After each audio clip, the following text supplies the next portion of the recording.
Welcome back to Finding the Edge podcast. I'm Garrett Boyum, joined with Garrett Baker and Robert Fry. And today we have on Andrew Wilson. Andrew Wilson is a professor at Leeds Beckett University. And we brought him on to discuss a tweet that we had seen where he was talking about how a lot of sports science articles, the way that I interpreted it was just like sports scientists just collect a bunch of data and report it with no real consideration as to why. And I think that is something that I noticed for myself. Like it stood out to me because I'm the type of person that just wants to collect a ton of data so that it's there. So later on, I can go back and I can question it and I can learn from it. Because if you don't collect data, you're having to basically remember based upon your recollection of the past as to what occurred and draw conclusions and inferences from that. And so it's, to me, better to have data because sometimes you can conflate days and events and all that sort of stuff. And so I wanted to bring Andrew on to kind of discuss more of like the intent and the thought behind that question. Also, because Andrew has done a ton of research in ecological dynamics as well as just knows the field really well. And so I want to bring him on to talk about perspective control and some of the other work that he has done. And yeah, to continue on with Garrett's point, we talked quite a bit about understanding like certain statistical analyses and perspectives. And like one important thing we talked about was like the data that we collect is there. We just have to ask the right questions. And being able to apply it, and then apply it with a rationale to ecological dynamics. Yeah, and to go after that, I thought this conversation was actually really, really fascinating. Like as we're going live, I took well over a page of notes and then notes off of notes, to be completely honest. So that's how good I think this conversation really was. And that idea of like asking better questions, I think just kept coming up. And I think it's something to really think about. I was actually asked this question recently about where do I think like all this data that we're collecting in the pro orgs, where it should go or where it may go. And to me, it's like, we should start asking better questions of what to do with the data, or start having a theory or a lens to look at the data through versus just like having all this data and then trying to put it on people, or looking at this very confined thing and then trying to say that's skill. To me, that's missing pieces of it. And I think Andrew goes through it pretty well, and how he's approaching his collection of data and how he's looking at things is really interesting. And it's a different way than most scientists are at this point. So it's really cool. And I think too, we discuss the importance of having a theory, because the theory is going to shape how you see the data. And we all have a framework by which we are looking at things. And sometimes we're not even aware of the lens or the framework or the theories that we're actually trying to approach the data with. But a lot of times too, we've heard how a lot of professional organizations, they collect a ton of data and they don't know what to do with it. And so one of the things that we discuss in today's episode is, okay, what do we do with data, especially if we use a theory like ecological dynamics? How do we then begin to examine the data through an ecological lens? And so we begin to discuss this topic, and we're hoping to have Andrew back on to explore this idea further of how can we apply ecological dynamics with data. And that's been one of the big themes of this podcast. And so I hope you guys enjoy today's podcast with Andrew Wilson. Also, if you want to learn more about ecological dynamics, one of our favorite topics here, and you want something that's a little bit more systematic and of like what are the basics of ecological dynamics and some of the other motor learning theories that are out there and how ecological dynamics is different, make sure to check out Emergence's course, the Movement Academy Intro. It is a college style course that it's a 12-week course with 12 weeks worth of lecture along with a discussion board. And then there might be some other little projects that they have you kind of put together in a discussion board. There'll be other people that you can bounce ideas off of. There'll also be an Emergence team member or two that will also be there to be able to answer your questions. And so this is a really good starting place for somebody who's looking for something that's more in depth, but also interactive. And so I highly recommend that you guys check out the Movement Academy intro. You can use the code EDGE7 to get 7% off on this course, and highly recommend it. Make sure to use the code EDGE7 to support this podcast and also to support Emergence. Let's begin.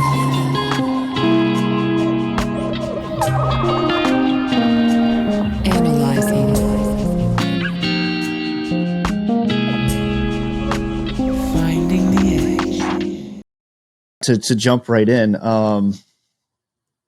I guess one of the struggles that I have is like people still are quite attached to the traditional models of thinking, but the way that I think about it is that, well, this is the main thing that they interact with, right? Like this is usually the first thing that they learn, and so it's kind of like, you know, the chick that comes out of the egg, the first thing that it sees becomes its mother, type of a thing. And so once you've gone down a line of thinking and you've actually started to build, you know, you could say your castle, it becomes hard to shift to something else. And so I have to acknowledge that and then go, okay, now we have to build a convincing argument, I guess you could say, like for why this other path is better.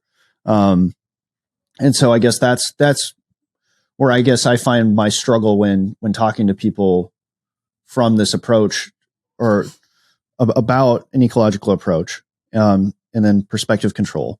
The challenge actually becomes, I don't feel like I can articulate well enough and simply enough, like why it is that this way is better and the other way actually has a whole bunch of embedded assumptions that make it actually difficult to practically work out. And so I guess,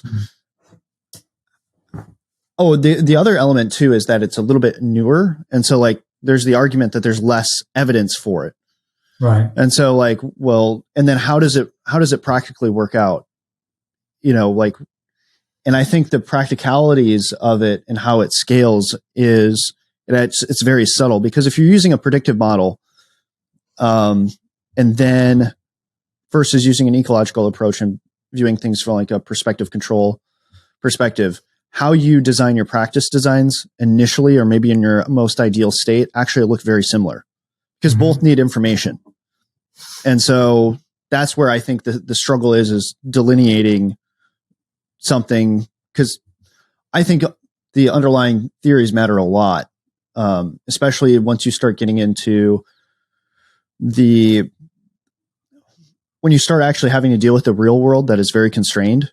You're going to go for things that are a little bit easier. And so if you think that you can just go with a predictive model and you could break things apart because you just need to give the brain the information and then it can just put it together later, then when you're under constraints, like you would just go with the path of least resistance.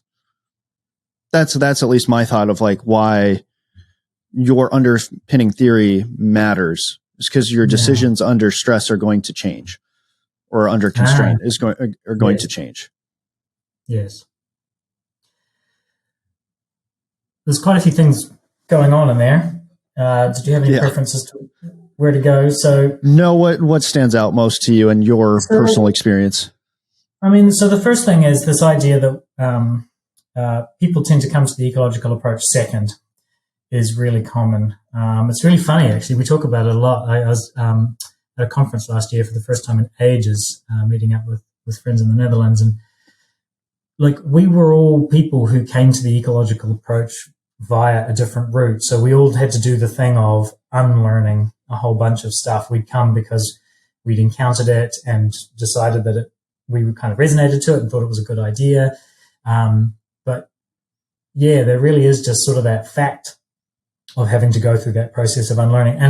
And it kind of mirrors the history of it. So there's that history of the ecological approach being the plucky underdog and being the replacement and being the alternative. And so we're the ones that had to make the case to kind of justify our existence. But here's the thing, right? That argument, at least in the scientific literature, that justification for our existence and saying, look, it's a viable approach, that happened 30, 40 years ago, right?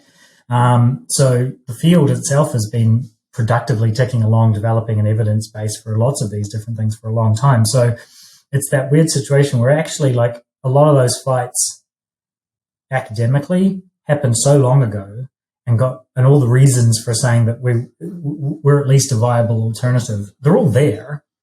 Part of the problem is that they are often all there in Michael Turvey's writing. God bless him and everything that he does, but he's not you have to work to get into to get to the meat of what Turvey is talking about. It's always worth it because that clarity and that precision that he brings to it is good. But there is an issue of accessibility, right? And there is an issue of some of those things. So, I mean, there's been a lot of interesting moves come up in the last little while. So there's been an increasingly large number of useful and accessible books. So Rob Gray's obviously doing gangbusters on this front. He's got a couple out now, and his podcast has obviously been about doing this for a long time. But there's now, so Turvey's writing his Lectures on Perception book, which just came out, and then there's the Lectures on Action, which is coming out, and that's kind of pitched as kind of a graduate level class on theories of perception and action. So good, but quite detailed. But there's also now Wagman and Blau have their undergraduate scale textbook, came out last year. And actually, I've just been reading through it, and it's good. It's great, right? It engages with all the material, and it tries to convey some difficult ideas, but it engages with them, and it's pitched at sort of an undergraduate level to try and make it an accessible topic for undergraduate psychology students to encounter in a sensible kind of way. So, yeah, like, I think you're right. I think it's a really real issue, but I also think there have been some great strides in the last few years around creating accessible access to information about the ecological approach and how it works and what it is and why it's interesting. And honestly, a big chunk of that has been driven by the interest of applying it through ecological dynamics to sports, because when you're doing it sort of within the academic field, you can get away for a bit longer with just being still a bit jargony or a bit technical. But as soon as you try and apply it, then people very sensibly come back and say, wait a minute, how do I actually turn this into a concrete thing? So that pushback, I think, has been really useful. I think it's been a really useful sort of spur. Yeah, so that's part of it.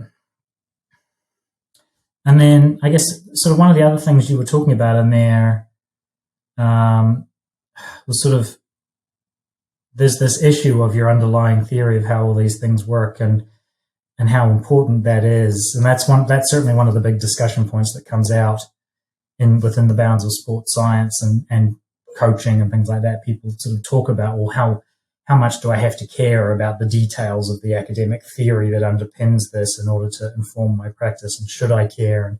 And does it matter? And you were certainly coming out saying, yeah, it probably does matter. And I would strongly endorse that, right? I'm not a coach. I'm a scientist, right? I'm an academic. So of course I think our stuff is important, but I actually think it is, because I think it matters. And I think you had a nice phrase in there. You said, you're just like, what was it? Your decision making under pressure kind of flips to what you know, right? And if what you know, or if kind of the core of the motivation of all your coaching techniques is from a more traditional approach, as soon as you hit, but you're trying to develop an ecological one, as soon as you hit any kind of barrier or any kind of complication, or if you can't quite get it to work, there is just that instinct to go back to what you know you can at least do, independent of how much you know whether it works or not. Yeah, so I think that's really interesting. I mean, for myself, I've seen people with minimal knowledge actually, like, just having a rudimentary understanding of the concepts actually do quite a lot with that. And then just even too, if you look at some of the most effective coaches, if you begin to investigate a little bit more into like what they do, oftentimes it's very ecological. It might not be 100% ecological. And I think that's where maybe I could see people then using that as evidence for why they could, sort of sit the fence and use both sides. But I just think of it from the standpoint of, if you want to be able to improve what you're doing, because oftentimes, like, if somebody becomes successful, a lot of times people just want to copy whatever it is that they're doing. Mm-hmm. And so eventually, like, because even I think in pro baseball, once analytics became popular, everybody had an analytics team. So now it becomes the question of how you use analytics. like the ones who have a better system for using analytics will then therefore have the advantage. And so like, that's where to me, all these things come into play of like, if you want to reproduce your success, you have to have an understanding for why that underlying success happens. Because that's triply important for the ecological approach, of course, because it's very much not a kind of a cookbook recipe kind of scenario for your training situations. It's very much around the design of constraints is very much an interactive process where you have to be fairly firmly embedded in your training environment with your athletes, co-designing with them. It's kind of baked into the idea. There isn't a playbook of constraints that you can apply in order to get specific behaviors to emerge. It's unfortunately more annoying than that. You can get stuff reliably, but you can't. Yeah. And so having an understanding of where those things are coming from and the motivation for them, the theoretical kind of framework that's generating that as an idea, that's how you generate the next idea for trying to get the thing that you're trying to get to work. Absolutely. Well, I feel like in some ways I did this to myself. I was so hyped up on all this stuff that I didn't get enough sleep. So thoughts are going to get dropped in the middle of this. But I think Baker, Robert, because maybe we should go on the data question in terms of collecting a ton of data, because I think this is part of it. Like, to me, I think it's important from just your tweet on being careful, I guess, like of just collecting a ton of data without having any consideration of why,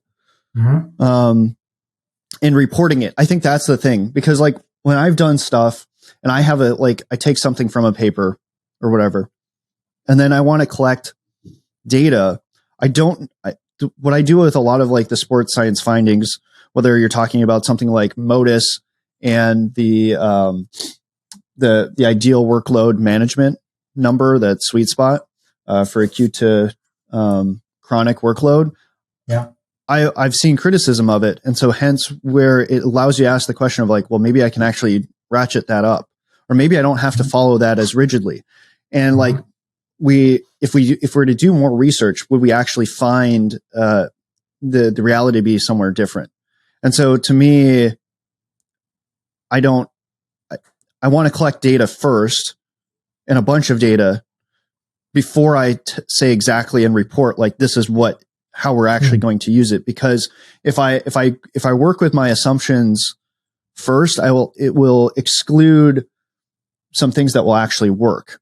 Not that you don't have an intention and guide where you're going and where you're looking, but in the same way of Rob kind of talks about it, like keeping your affordances open, like not coming to too much of a conclusion too fast, like keeping yourself open to the data, especially when it's new, right? And that I think is where the nuance is like, if it's something that's established and we've seen this recreated pattern and we want to go this direction, then I think it makes sense. But I also think when we use analytics, something that we've talked about before on this podcast is Goodhart's law of like, when a measure becomes a target, it ceases to be a useful measure. And so like trying to balance those two things. And so I guess that's where I think what really resonated to me was there's this need, or this felt need to actually have to report the data initially to show value, instead of just absorbing and observing. So, okay, there's a few things that occurred to me on that front. Let me do a little framing here. So the tweet that kind of set this off and got us chatting about having a chat was me just being a bit grumpy on Twitter, in which I was just sort of identifying. I've been reading a lot of papers from sports science journals lately for a couple of projects that I'm working on. And this is a thing that I've noticed over the years in lots of different sort of contexts as well. And it really sticks out to me as a psychologist for a variety of reasons. Sports science academic papers collect and report a lot of data, especially biomechanics kind of work, right? They report a lot of numbers. There's very little discussion about why they measured those numbers or what exactly they think those numbers mean. and it sticks out to me like a sore thumb because I'm busy trying to figure out what all my numbers mean when I measure stuff. Like, what am I measuring the right thing? And am I actually successfully measuring something that's telling me something interesting about the thing that I'm studying? Is a big question. It's a key question. Part of the problem, like data collection is the easy bit, right? And so that's the problem, is that you have to kind of use it in service of a good question. And good questions don't actually come from data. Good questions come from theory. And, there's lots of philosophy of science on this, and there's lots of ways of sort of thinking about this. But let me give you kind of a concrete example, right? So in psychology, actually, as much as I was just saying, as a psychologist, I have theory, mostly as an ecological psychologist, that I have strong opinions about theory.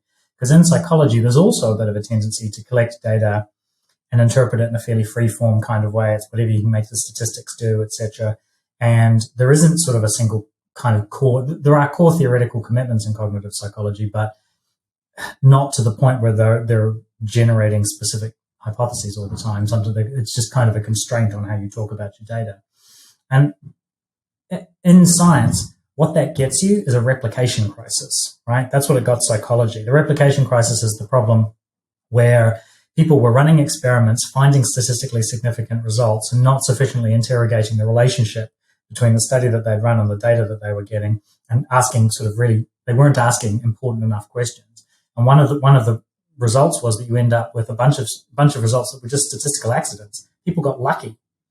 There was also some dodgy sort of practices that were underpinning this, but a big chunk of this, and a lot of people talk about this, is kind of a lack of theory. People weren't asking hypothesis-driven questions. They were just collecting data and running experiment, running the next experiment, running the next experiment. And so in sports science journals, I see this quite a bit, where it's just, I collected a bunch of data and I analyzed it and I found some differences and I told you about it. And then I'm just sitting there going, yeah, but what does any of it mean? Why did you run that data? Why did you think that the velocity of that joint angle was the thing that was going to be the most important? Well, it was the thing that you measured, right? That's not a good reason. So there's that element of that frustration. And then it shows up, I think, the connection to analytics and pro sports as well, I think, is really interesting as well. One of the things that's really intrigued me lately is discovering just how much data there actually is in sports. I mean, I knew lots of sports, baseball and all that sort of stuff. I've been in the lead of this and collecting data, but now it's really, really easy to get movement kinematics out of video, right?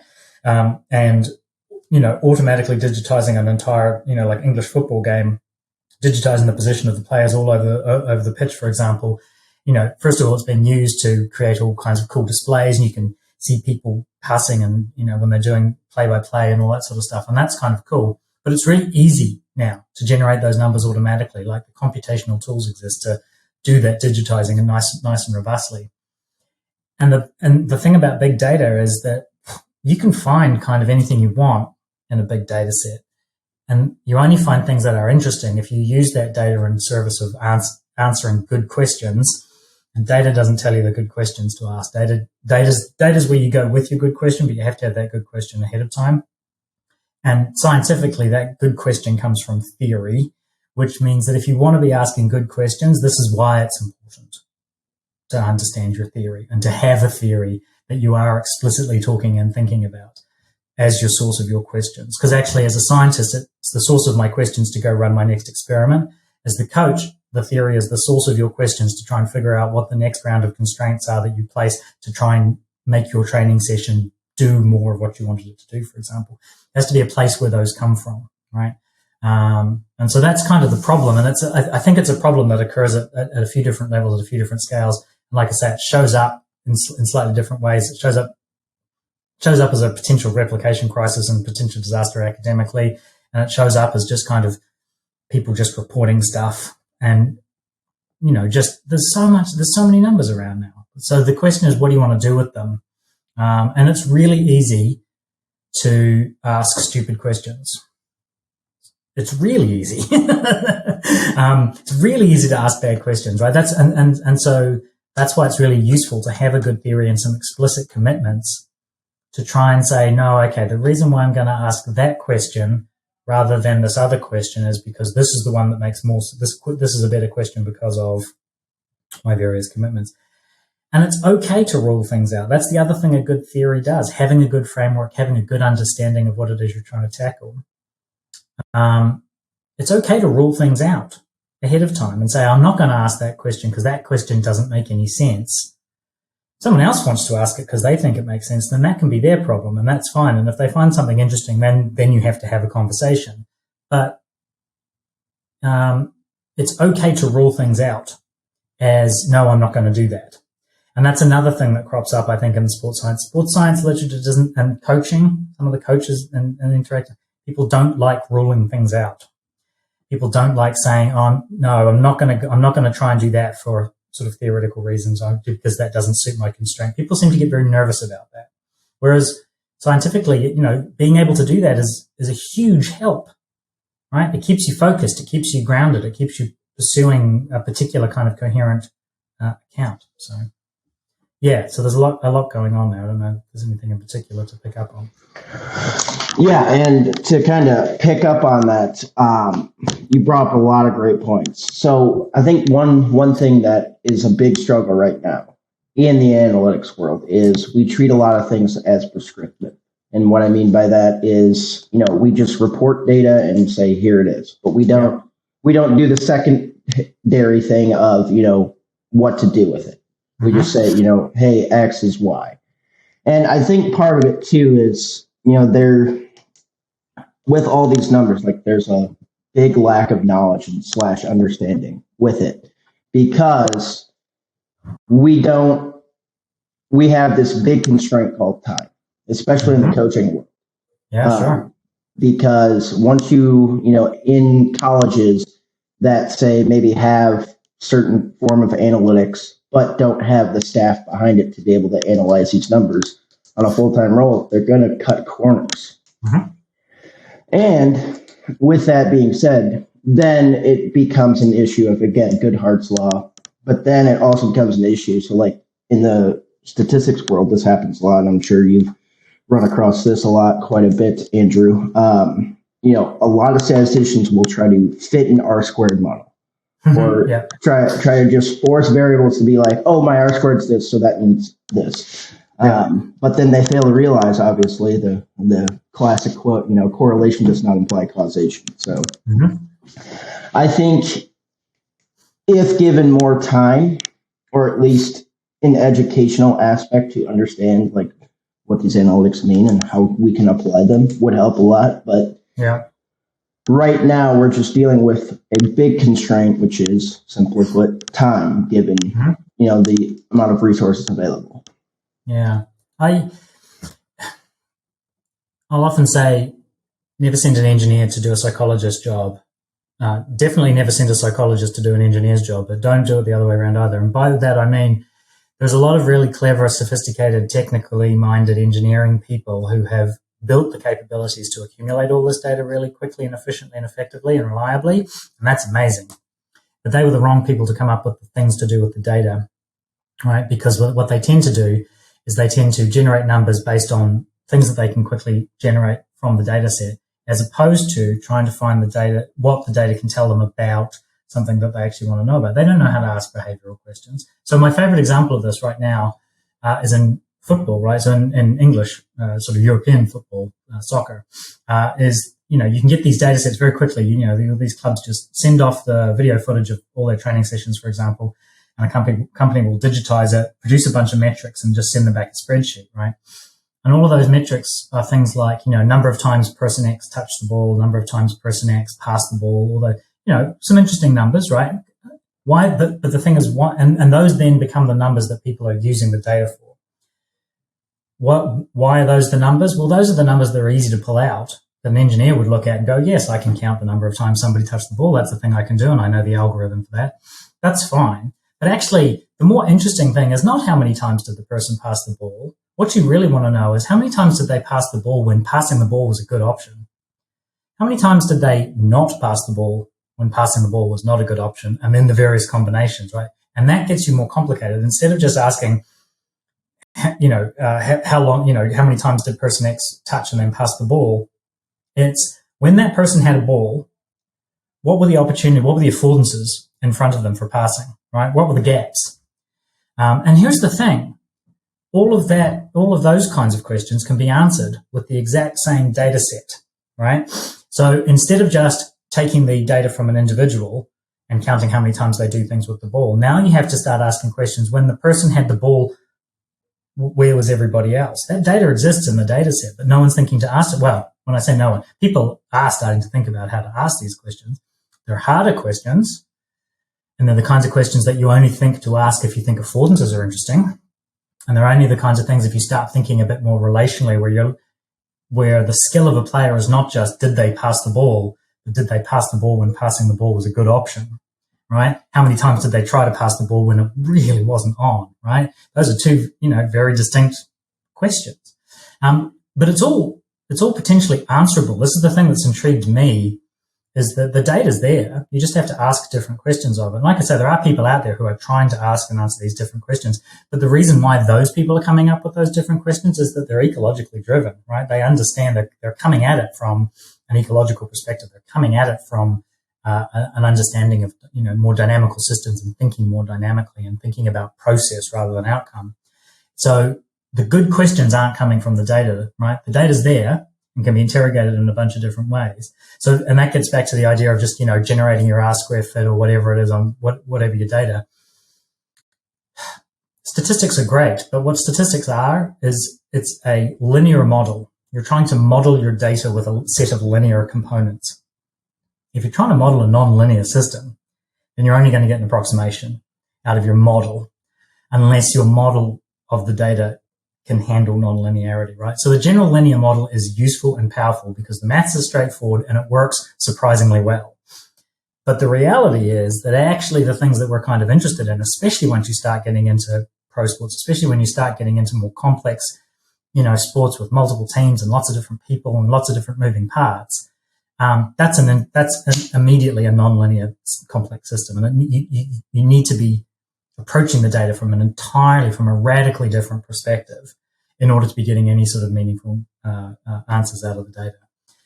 But I do, like I said, I just want to emphasize, right? I get kind of cranky about this, but I am optimistic. And the reason I'm optimistic is that the technology that now exists to generate the data quickly and efficiently produces data that can be interrogated using these tools. We just need to join up more. And the other thing gets to, you're talking about the time for the coaches. Coaches weren't involved in the development of the interface for pulling out which variables, right? This is somebody sent the engineers to do the coaches and the psychologist job. So the engineers didn't develop metrics based on what the coaches wanted to know. The coaches are having to learn how to do stuff with the numbers that the engineers were able to easily pull out of the data. So that's the wrong way around. That's a bad design process, right? So the ideal situation, which again is happening out there in the world, but it needs to happen more, is that the technically minded people need to be applying those technical skills to answering questions brought to them by the behavioral experts, by psychologists, by coaches, by athletes, and people who actually know what's going on. Take those questions, apply those technical skills to answering those questions, and then building the nice Flash interface that takes the data and automatically generates those numbers instead of different numbers. Right. And so it's a more iterative design process, but it's a mystery to me why it's not the norm. Right. People seem to have they don't seem to think that coaches should be involved in the design of the analytics product. They might talk to them about the usability of the interface and have that kind of user discussion, but they don't seem to be involving them in the development of the process. And the net result is a bunch of numbers, some of which are interesting and might correlate with something interesting, some of which aren't. And then you get people, and then of course, if you've got coaches with limited time trying to figure out which numbers are good and which numbers are bad and eventually throwing the whole thing out as a waste of time. So anyway, that's my pitch. If there's any analytics companies out there that want to play, come talk to me, right? I can solve all your problems and you can solve all mine by being able to implement these things. Yeah. And then to kind of bring some more light to it, like we mentioned, in terms of football. So, StatsBomb allowed users to use open source tracking data for the World Cup. So within that, I know this happens a lot in terms of, understanding like football, both European and American, is, affordances. It's like, oh, that guy was open when I released the ball or passed the ball, but then he wasn't. So like being able to analyze that data, highly crucial on that end. But I just thought that was a good point on that end. But, like you said too, that technical model, in terms of engineers, like that's another great point. But, the fallacy that we're under right now is we want things quickly. We don't, if we go to like a fast food place and say, hey, I want a hamburger with fries. Like, we don't want to like break it down and say like, I want this this patty this way, this burger cooked medium, et cetera, et cetera. So I think part of it too is just adding a little bit of patience into our system. Yes. Yeah, absolutely. Because these things do take time and they are a little messier. And it is the relationship between the number and performance is harder, right? I mean, this is the other thing. This is the other thing that analytics provides is kind of that illusion of simplicity and control. I got someone to run faster, therefore they're a better footballer. Well, it's like, no, actually, you got them to run faster. Whether or not that translates to anything useful on the football field is an entirely separate question, right? And so, it's delightful that you were able to get them to run faster and then measure that. And sure, being able to run fast definitely correlates with some performance things on the football field with your R squared of, whatever it is. But yeah, we can probably do better than that. Actually, that's the other thing I would like that's it, right? Sure, you can do that and you can get some information out, and it's clearly working because some companies and some teams are doing things like this and getting benefits from it, right? Able to push things forward. I just feel like we can probably do even better. I mean, that to me is the whole point there of like, I think we can do better than what we're currently doing. But when people's jobs are on the line, absolutely. I think they want something that is more proven. Like, okay, you want to do this. And this is where, to me, the whole report system comes in, is like, there's a game being played of the person with a nicer report with something that's easier to grasp is more likely to get moved forward than something that is a little bit more complex, that takes a little bit more time to like really grasp and understand. And that's where I think the challenge, at least to me, is even if you use experts or like coaches to develop technology, they wouldn't develop what the bat sensors were telling us, if that makes sense. Like, everybody tries to take their understanding of a mechanical model of like a traditionalist approach of like an ideal way to move.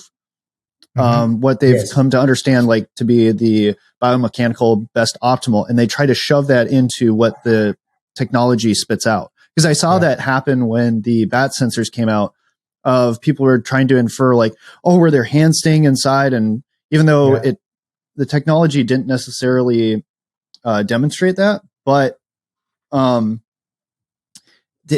it was just interesting to see that, because even too, if you believe that a batter should actually swing down to the ball, well, then you're going to change how you actually look at it. Even though all your data coming in most often doesn't reflect that, you're going to try to push the data in a certain direction. And so to me, that's where there's something to be said of observing what's going on first and not immediately assuming that it's wrong and that you need to fix it.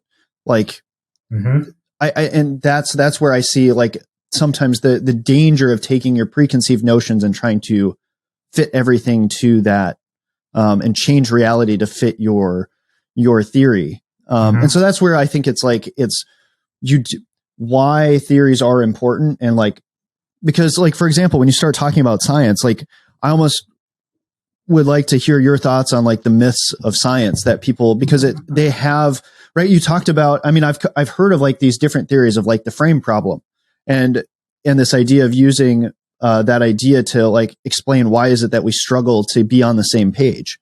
And this is me, like, I mean, I've only just interacted with this. So like, I don't have a deep understanding of it, but I know that this is a whole theory that helps. And part of what's useful of something that's well constructed is that it gives you proper constraints to direct you more towards your goal of what we actually all want.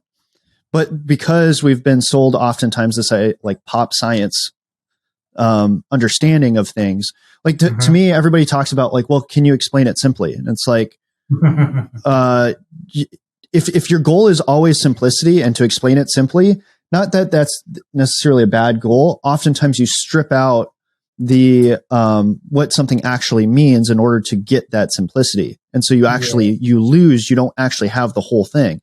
A really good simplicity actually transmits almost the whole thing to a person to be able to actually understand it. Yes.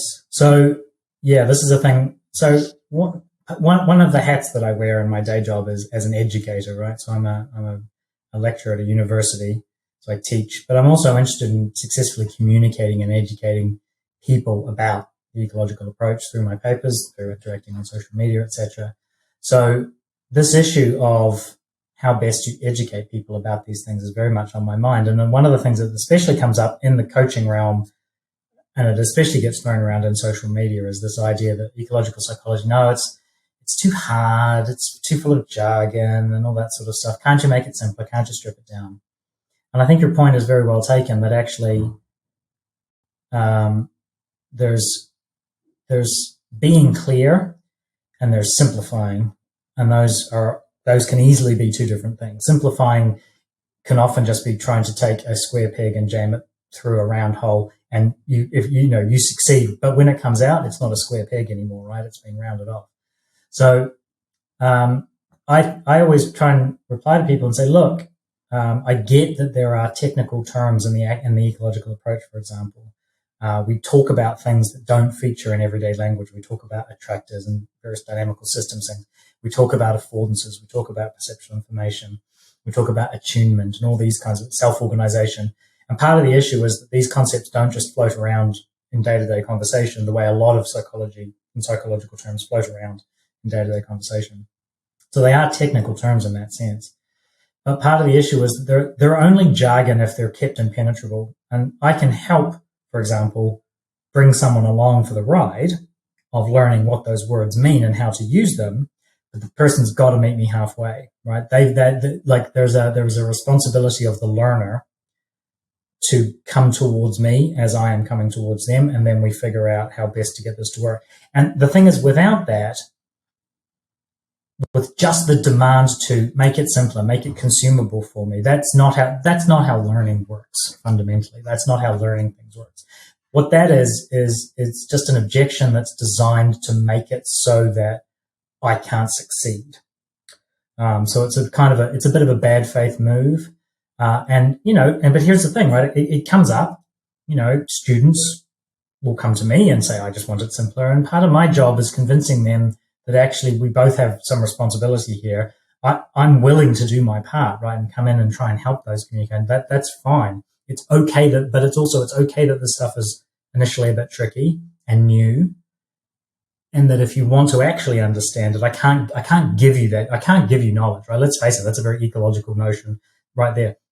I can't give you knowledge and make you know something, right? What we can do is between us come to an agreement about what's going on. And the terms are just the vocabulary. The language is just a vocabulary that enables us to talk about it, as well as, there's a whole toolbox of dynamical systems modeling stuff that enables me to talk about what I'm doing using maths, right? And sometimes that stuff's actually way more appropriate than language, because language is actually, it's a whole other kettle of fish there as to whether or not some of these things are very hard to verbalize, right? But whereas they're very, it's very straightforward if you can just whack it in an equation and just once you spend a little bit of time learning what the equation means, right? So, so that's it. Like it is tricky. And there's a lot it requires effort from everybody. And if the other person at the other end doesn't want to make the effort, then there's only so much you can do to help them learn. If they think that learning is the transmission of knowledge from me to them, then there's only so much I can give them. And that works on a few different levels as well. I mean, for me, like if I were to say something like affordances, like I'm communicating to you a whole lot of information through one word. Like, and I began to realize this in like religious texts and language, right? Like if you use a word like Calvinism or like whatever, like you're communicating a ton of information through one word. And so it cuts down on how much you have to go over and cover. Like you can then grab something and like move with a whole toolkit of understanding. And to me, that's where you can't sit there and just be like, well, I want the simplest version of it. It's like, okay, I can maybe give you an analogy, and a good analogy can take you really far, I think. Sure. Cause you can, and that's where, to jump back a little bit, the way that I begin to think about, like when I encounter a problem, like especially like one that we're talking about, like there's so much complexity there. I almost feel like I have to take an ecological approach to understanding that issue.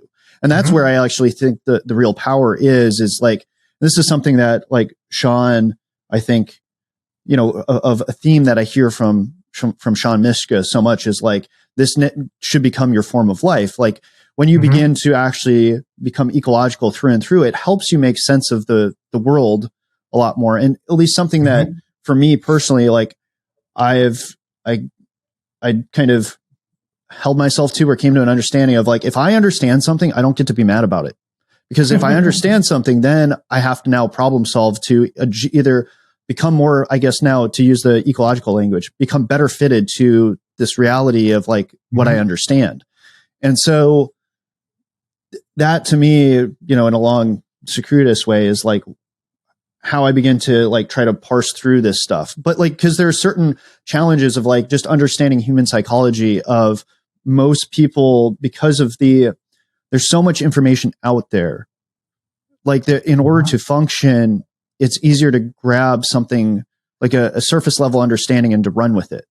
And that's where I think like the power of ecological dynamics, you could say, is like, you can take a very surface level understanding and run with it and you'll get really far. Like, I mean, I've just seen people who don't actually understand ecologicals very deeply, but they're doing a lot of live ABs, facing a pitcher. They're blending their training. Like they might do quite a bit of strength training to work on improving your bat speed. But just like you said, to me, bat speed is something very similar to just sprint speed. Okay, great. You can run really fast straight ahead. It does give you, now you have more action capabilities, but at the same point, it's not coupled to anything game-like yet. And so until you've actually learned how to harness that ability, like that's because the way that I look at it is like everybody's trying to justify their existence because there's this element of if you don't understand what I do, you're easily fireable. And like that's the thing of like why I understand like, you actually have to be able to, for somebody, because the way that I like, when I was first encountering the ecological approach, people were like, okay, so what then becomes my role as a coach? If I'm just sitting back and like creating this environment, I sit back and I don't say anything, like what am I, like I have no job. And it's like, no, that's not actually true at all. But one quote that I'd found years ago, before I ran into the ecological approach, actually resonated really, really well to what I think an ecological approach is from a constraint-led and all this sort of stuff, what you're doing. The best leader is one who, when everything is said and done, the people say we did it ourselves. Yeah. And so like, if that's true, that like when I'm doing my stuff really, really well, it's almost as if, right, I am the stage hands for a play, like in all the behind the scenes people, like a really good production happens when you don't know I exist. But as soon as everything breaks down, like, boom, it's like everybody knows you exist. And like, and so that's where I think it gets hard to begin to justify to other people your existence when you're at your best, when people don't notice you. Yeah. And yeah, look, I'm fully on board with all of that sort of idea, but it does pose a bit of a quandary, as I understand it, in the world of professional sports, right? Because if you're not seen to be being the thing that is generating the success, then the question, well, then why are you here? Seems like a very straightforward question to ask. And like I get that as a challenge, right? That's a very real constraint. that people are operating under to and part of the ecological approach to education of any kind, coaching physical skills, and I try and teach as ecologically as I can too. And a big chunk of what I do is not being in charge of things, being constraining and guiding and nudging, but not being the one responsible for the success of the session. And yeah, a lot of coaches I've talked to talk about that as a thing that they value and that they've come to value. And it's one of the reasons why people who like the ecological approach often like the ecological approaches, because it aligns with that value of thinking that their job is to be a little bit invisible. Their job is to just be, the measure of their success is not how visible they are. The measure of their success is how well everybody else does. That's a very particular, it's a very particular value set for an educator, and it's not one that everybody shares for lots of reasons. And so if you don't have that, or if you live in a world where that value set is not valued, then it's a very real problem. And it's a thing that comes up a lot, right? Is I need to be able to show results. I need to be able to show that the things that I'm doing are producing results, etc. And it's a tricky one. It's a tricky one. Part of what we need, we need people in positions who are doing stuff to be spending more time about just talking about what they're doing and how they're seeing the success, so that we're developing ways of talking about what counts as succeeding. But yeah, it's a tricky space to be in, and I absolutely get that as a constraint, as an obstacle for people adopting these kinds of approaches. Yeah, I mean, because when you're talking about results, well, okay, I was the one in charge, and so I guess I'm responsible for everything that then results from it, and because when you get into the complexity of it, how can you actually really deduce how much of it has to do to which part of the thing that you did? Because if you're doing multiple things and lots of things, how can you pin it back on? I mean, unless you have a theory to kind of guide you towards and highlight what things you think are important. I mean, because this is it, right? This is one of the interesting things that's been developing alongside all kind of the theoretical rationale from the ecological approach, and then applying that sort of mechanistic understanding of what perception, action, and learning and skill acquisition are, applying that to sports through ecological dynamics. One of the other interesting things that's been developing in parallel with that is developing ecological ways of talking about the activity of operating within that space, right? So Mark O'Sullivan and Carl Woods and Keith Davids, obviously, and lots of other people, and James Vaughan and things, are writing papers that are about what it's like to be a person operating in those spaces and what counts as succeeding and not succeeding. And so a big chunk of those papers, one of the interesting things about those papers is that they're busy having to develop a vocabulary for articulating what counts as success, right? Because the success is happening in lots of different ways. And the other thing about it, of course, is that one of the other key elements of the ecological approach is that, frankly, the coach is not the sole determinant of success, right? Like I was saying about education, right? I could be the greatest teacher in the world, right? But if you're not listening, then I can't help, so part of the success or failure and where those things are coming from is distributed across the entire institution, across the team, across the academy, across the institution that is supporting the players, etc.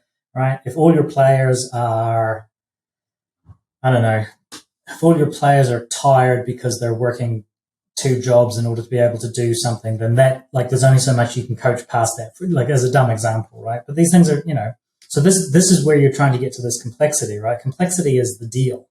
And that's the other nice thing. It gets back to that point you were saying earlier about one of the things that I certainly like, I think you were saying as well, one of the things I like about the ecological approach is that it is, at its heart, a brave attempt to front up to the actual complexity of the actual thing that you're trying to study or intervene on. And it's an attempt to meet what you're interacting with on its own terms, rather than to take it and to jam it through the tools of your general linear model, because that's what you've got access to. So it's funny, actually, sort of historically and academically, the ecological approach has been a place where, we'll run stats and do our ANOVAs and stuff like that. But, to be honest, mostly what we end up doing is because a big chunk of our training is about trying to front up to the complexity of stuff, people who are ecologically motivated and dynamically motivated tend to try and build analysis tools that suit, or go and find analysis tools that suit the complexity of the problem, rather than studying the problem and trying to jam it into the analysis tool that you know how to do. And that's, again, a thing that makes us really stick out academically, right?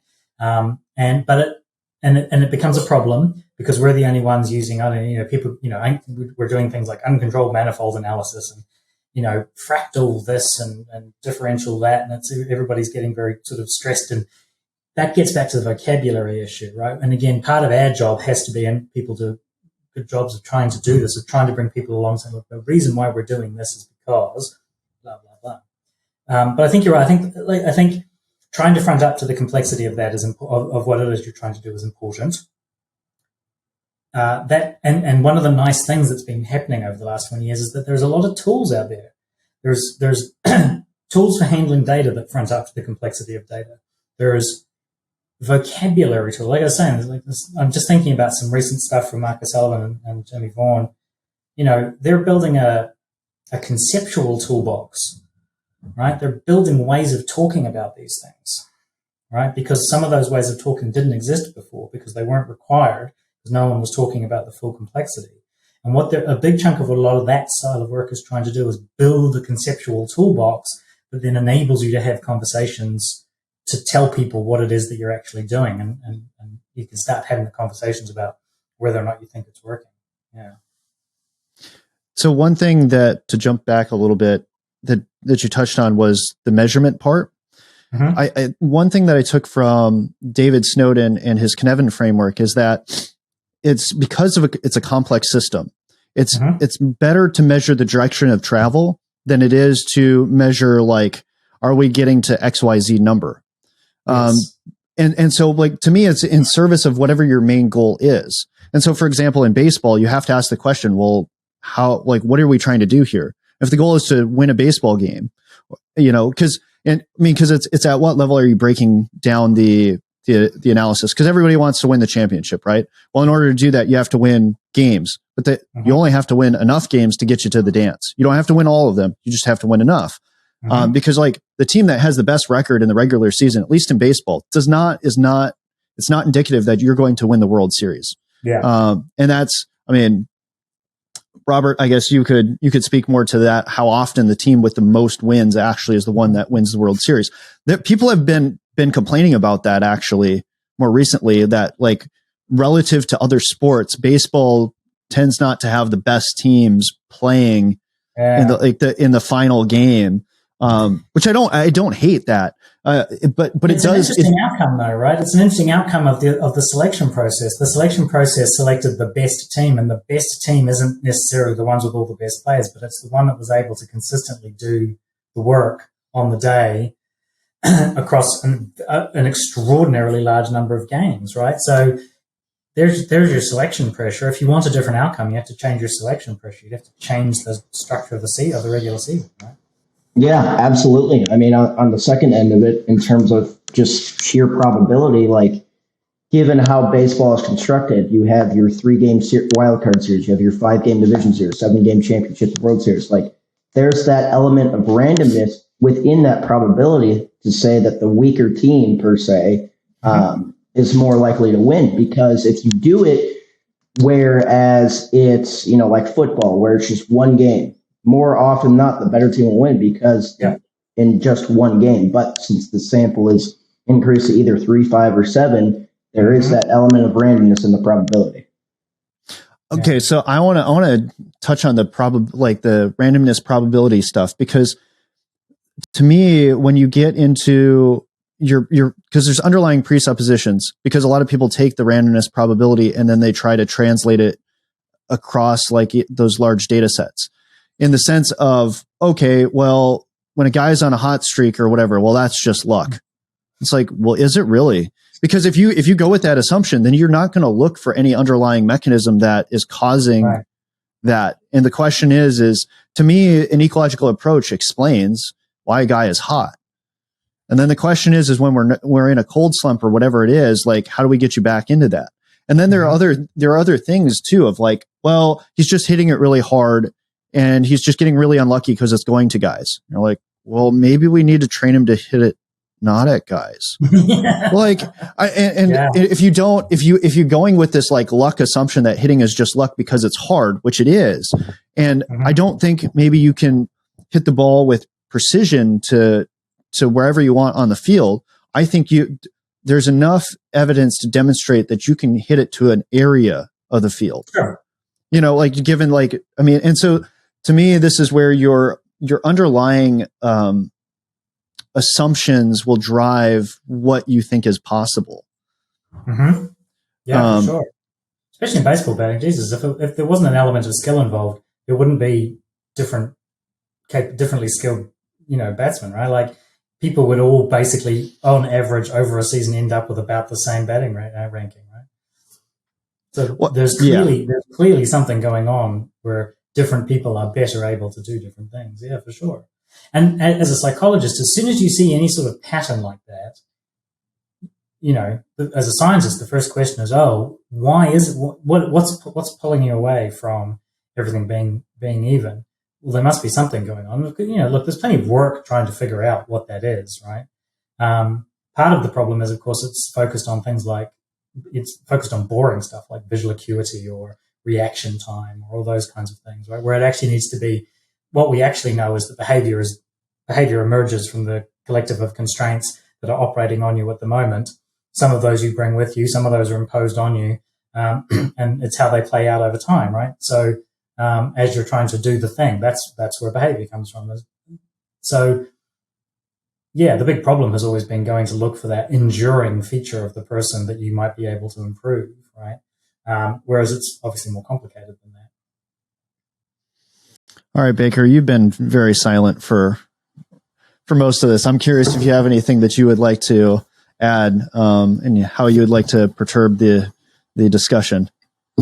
No, I've been enjoying being a passenger. This has been a great conversation. But to me, like one thing I've been thinking about a ton as you guys talk, and I've been thinking a lot about this, is the idea of like a skill versus like an action capacity or capability, whichever way you want to frame that, because that's a conversation I've been having a lot with a lot of my coworkers is, are we building skills? Which to me, that's more of an interaction process. So we're actually interacting with the environment versus just like this capacity or this capability where hitting the ball hard is probably more of that versus skill is actually alive in an environment with fielders, with the hitter, and actually doing what you want to do, which is get hits, get on base, score runs, and kind of bridging that gap where I think the capacity or the capability is easy to measure. Skill, on the other hand, hasn't been quite as easy to measure. And me being in the pitching space, that's the same thing where I think the majority of the time we'll spend working on throwing harder, working on throwing different pitches with better metrics based on whatever model we're chasing versus is that actually skill where we put it into context and actually it lives within the environment. Are we getting outs? Are we throwing pitches that is producing outs and preventing runs, which is what we're trying to do.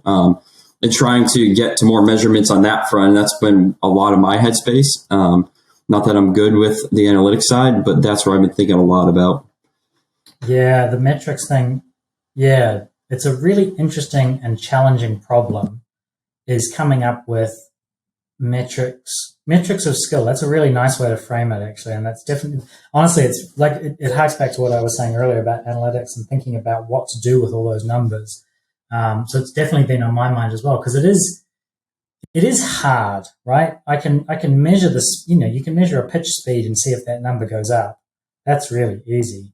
But, measuring whether or not the pitcher threw a pitch that was the kind of pitch that was likely to get that batter out is a more complicated question. It's the more interesting question, right? Like when it comes to, counts as decision making, what's a good decision? Well, sometimes it's not the fastball that gets the player out. It's the slow one or the curvy one or the spinning one or something, right? So what constitutes a good decision, you're right, I think is a very sort of a high, it's a high dimensional problem, right? You have to measure and assess quite a few different things. And part of the equation is it's not just up to the pitcher. Part of it is up to how the batter is able and their ability to, the pitcher could just produce an absolute beautiful pitch that everything's perfect, and right batter on the right day puts it over the fence because that's just where they were living in that particular moment, right? So, and so does that count as a bad pitch? Well, yes, on one dimension, but also maybe not on some other dimensions. And so you have to start thinking about these things So yes, right. That issue of developing metrics of skill. Like I say, I'm optimistic in the sense that I think it's possible. And I think that the systems that are being produced right now to generate metrics can be adapted. I think the data's there to ask more sensible questions of. I really am optimistic that that's possible. But it's hard to figure out exactly what the question is. And it's especially difficult given that what counts as skill is a complicated one. So for example, I've just been working on a paper, some data I collected a while back on targeted long-distance throwing, actually. And I use it to study affordance perception of target affordances. And we're using this analysis called uncontrolled manifold analysis, which is it's a mathematical way of decomposing variability in performance. And the basic idea is this. I measure you throwing a tennis ball to hit a target 20 times. And I measure various joint angles and things like that. And I get you to do effectively the same thing 20 times in a row. But of course, what we know is you don't actually ever quite do the same thing. It's repetition without repetition is the rule, right? So you'll produce basically the same throw, but it will never be exactly the same throw because it cannot be. That's just one of the rules. And also for lots of reasons, because of the way skilled action moves, redundancy, and all those kinds of things that are going on in the system. There's always variability, but that variability is organized around a kind of a central kind of goal of what you're trying to achieve. So this uncontrolled manifold analysis is just a mathematical way of mathematically characterizing what you think the skill is trying to achieve, and then analyzing the variability in that movement into two components. One components are variability that stops you from achieving that goal and variability that doesn't stop you from achieving that goal. And variability that doesn't stop you from achieving that goal is just that's kind of considered to be good variability, right? That's the variability that doesn't get in the way. That's just this redundant system coping with minor variations in what it's trying to achieve as a function of your balance is slightly different. You started from a slightly different position, etc. That's all healthy. That's good. That's adaptive, right? And so one of the things I like about this analysis, it turns out the details of exactly how you implement everything are quite interestingly complicated. But the basic idea is, first of all, it's trying to front up to the complexity of the situation. It's an analysis method that was designed to try and fully front up to the problem of what you were trying to study, namely that I could take all those joint measurements and compute an average and then compute deviation from that average, but that average is meaningless, right? The interesting isn't what did people do on average. The interesting thing is, how's the variability in their movement organized? And that's quite an interesting question. So what you end up with is if you get, as people get better at producing these throws, more and more of there's always variability. So you have some amount of variability.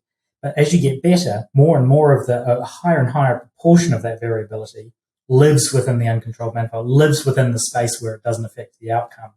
And variability that does affect the outcome, your skill development is around organizing your movement so that variability doesn't happen anymore, right? So So why am I talking about this? You're trying to develop some measures and metrics to get a sense of how skillful was a given movement, right? And a movement is skillful if the variability in that movement that you can't get away from, if the variability is organized so as to make it so that you still achieve the goal, that's purposeful, that's intentional, that's flexibility, that's adaptability, right? That variability is good. It's allowing you to cope with the little moment-to-moment variations of stuff. So what you do is if you measure that and your good variability is going up, then what you've got potentially is a metric that tells you a little bit of something about skill, as you were talking about it a second ago. Now, the details of that, it gets very complicated. The maths isn't that hard, but it's fiddly to measure, and there are constraints in terms of how much you can do in terms of mucking about, and it's hard to characterize. I've got people throwing tennis balls to a static target, right? and I can characterize the details of the static target. If I had that target moving, my uncontrolled manifold analysis mathematically would get complicated, right? But at least in principle, there are ways of trying to take the kind of data and interrogate it with skill-based questions and skill-based questions are process questions, not did you throw the ball or how fast did you throw the ball, but how did you get there, all right? And the annoying thing about those process-based questions is because of redundancy and things like that, there's no single correct answer. There's no correct form. There's techniques that are better than other techniques, right? My baseball throwing technique's probably not that good relative to someone who's been practicing for a while. So there is, out of all the range of possible things I can do with my arm, only some of them are good at pitching a baseball, right? So there are issues around that. But within that space, there's a lot of wiggle room around what counts as a good pitch. And part of what counts as a good pitch is what are you trying to achieve with that pitch, and so on. So all these questions, right, basically the question you were asking about metrics of skill is a really good question. It's a really important question. It's a thing that's been really much on my mind as I've been trying to use this UCM method as a metric of skill, specifically skilled interaction and skilled perception and interaction and engagement with the affordances of the target to be hit. So it's there, the possibilities are there, the tools are there, we're getting there. There's ways of going at this. And I think that it's worth doing, but it is hard. And at the end of the day, I couldn't tell you what constituted a good throw. So I'm not at this point entirely sure what this data would do to change a coach's behavior, for example, and change what the coach would do. Now, I'm not saying that doesn't exist. I just don't know what that would look like right now because it's more complicated. It's not just about you need your player to throw faster. It's you need your player to show a different kind of adaptability. And that's how you can't verbally tell someone how to do that, right? This is again where the constraints-based approach, I think, really starts to kick in, is because that variability, what constitutes good variability is the variability as the arm moves through space, is that successfully navigating the constraints that are currently on offer? That's effectively the question, right? So if you want to change how that variability is organized, the only way to do it is to alter the constraints and see what happens. So the constraints-based methodology is actually the only way to tackle this potential skill-based question.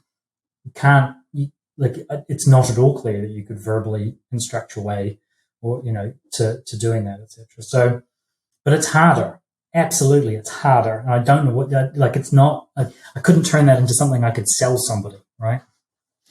I guess I was going to say for me, if we're to go to the practical, because I think that's been some of the criticism is like, oh, this is all theory. This is all theory. Well, to me, I think you can take that, what you just said, and make it practical. Because I don't know, Andrew, if you've seen the logo that I use for this podcast. It's trying to represent the uncontrolled manifold analysis, cool. But I didn't quite get enough dots off the line. But anyways, my thought there, because to me, I've seen the potential of this from the very beginning, and now that I've been thinking about it a little bit more as you're talking there, to me, the outcome that you would measure it against is outs. It doesn't move you towards an out state. And that last piece makes it a little bit more complicated. Is it moving you towards an out state? But the way that I conceptually understand it is that it just includes more data points. So as I understand too, when you're doing an uncontrolled manifold analysis, you're constrained in terms of what you're looking at. So you might actually have to do multiple ones if you want to get a better, or to see more of the reality of what's going on. And so in this scenario, you might have to have a few, because in baseball, as you progress through the count, things change. And so Robert will do different sort of analysis that will show you the changes as the count progresses.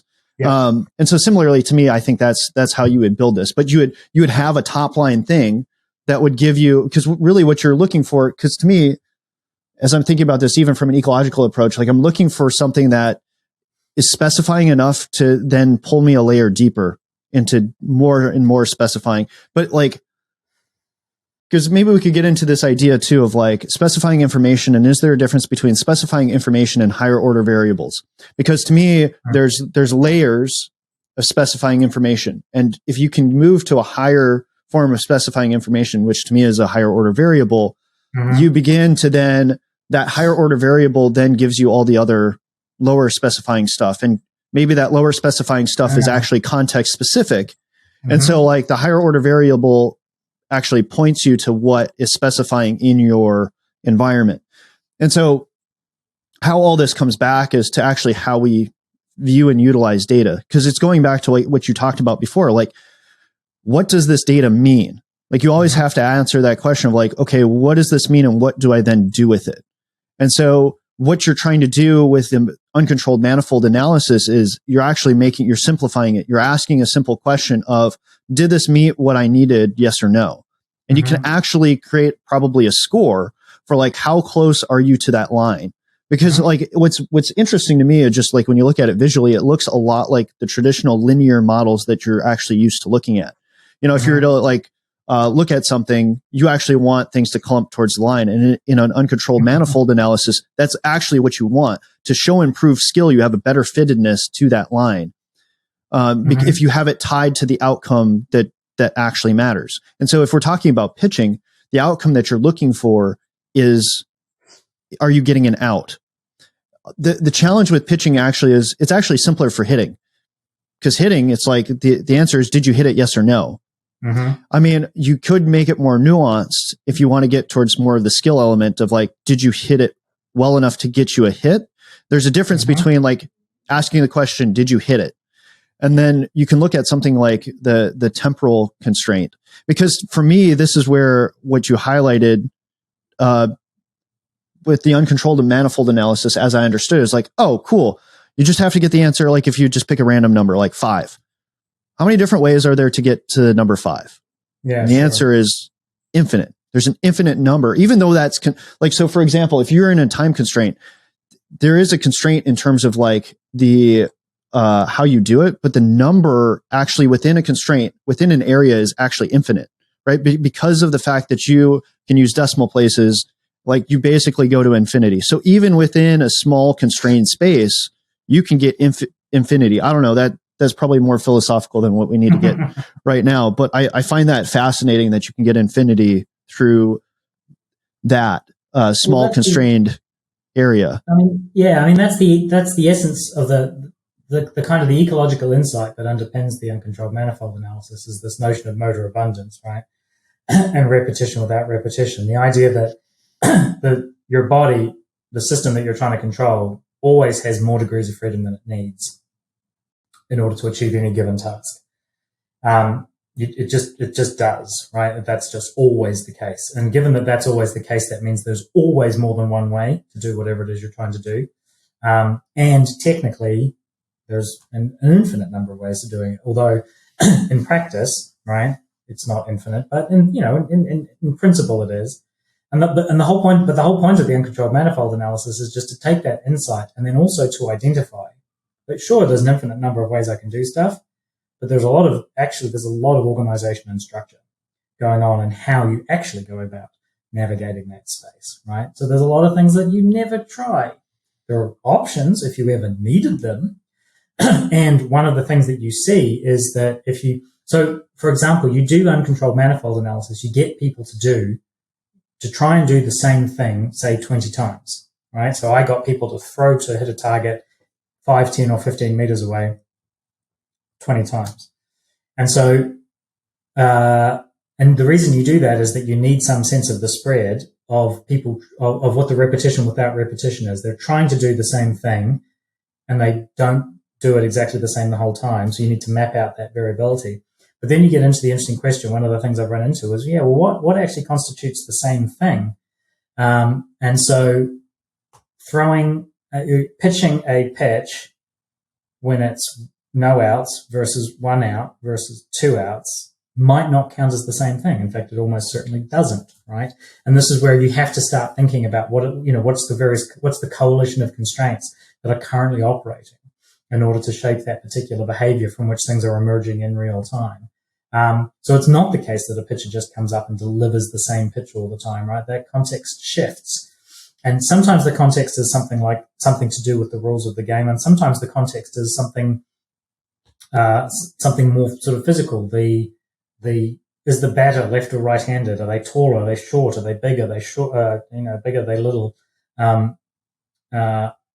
All those kinds of constraints that you can alter as well. And those constraints, then again, those shifting constraints means that the thing you did a minute ago is now no longer, whatever it is you're going to do next isn't an example of the same thing, in quite an important sort of sense. And this is the essence. This is kind of getting to the nitty gritty of why the ecological approach thinks drills are done, right? Because drills is an attempt to pretend that sports is doing the same thing over and over again, which it's not fundamentally, right? It's about skillful engagement with the current constraints of the environment. Now, what you end up doing is something that might look very similar over and over again. Each pitch is going to look very similar. It's going to look like a pitch, and it's not going to look like, say, a cricket delivery, right?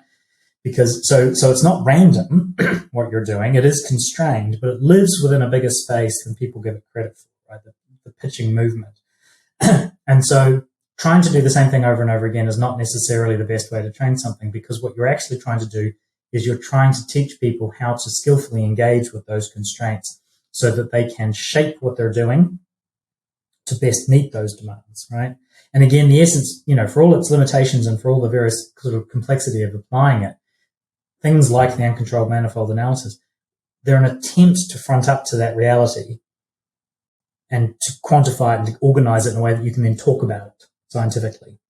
So at the very least, it's an attempt to engage with the question on its own front, which means that the numbers that come out of it are closer metrics of skill than other things. Now, the thing that actually kind of motivated my initial tweet about being grumpy about sports science just collecting data came from reading some UCM papers, right? So where people were doing UCM on a task and then just finding some differences in their UCM numbers, and that was it. I did this task, I did that task. The UCM number was higher in this one than that one. Done. That was it. And I'm like, it frustrated me because you've got this tool that actually has the capability to tell you something more than that. And the only thing anybody seemed interested in was collecting some data, applying the method, and showing a difference. I was like, okay. So what, using that as an example, what more could you have drawn out of it? At a conceptual level. Well, the thing I'm trying to do right now, which I'm bashing my head against, I don't know if it's working, but I'm going to give it a go, is I'm trying to connect uncontrolled manifold analysis to the perception of affordances specifically, right? So I'm trying to show that the manifold, the thing that defines how the variability in the movement is organized, I'm trying to figure out whether or not I can show that that's being generated, or that that's being structured by the perception of the affordances of the target to be hit. So I'm less interested in, was there a difference in the UCM scores between when people threw to 5 meters to 10 meters to 15 meters? And I'm more interested in trying to show, does my formal analysis of the affordances of the target provide me with a good decomposition of the variance, right? Am I getting somewhere? Am I producing an uncontrolled manifold analysis that looks like I'm hitting to what it is the system is organizing itself with respect to? Whether or not that's actually going to work or not, I don't know. But I've got a draft of a paper attempting to do it, and I'm still going to work through it. But that's, for me, that's what I want to do. And again, that's me attempting to use a method of generating metrics that is, at least in theory, up to the challenge of fronting up to the actual complexity of the problem. I'm trying to use that tool to answer a theoretically driven question about the perception of affordances and the role of that in skilled action. So again, the reason why I'm doing it, and as far as I can tell, why it's never occurred to anybody else to do this, which it always seemed like the obvious thing to do to me. That's the other thing. That's why I was quite surprised that nobody else seems to have done this, at least not in the way I'm sort of thinking of applying it.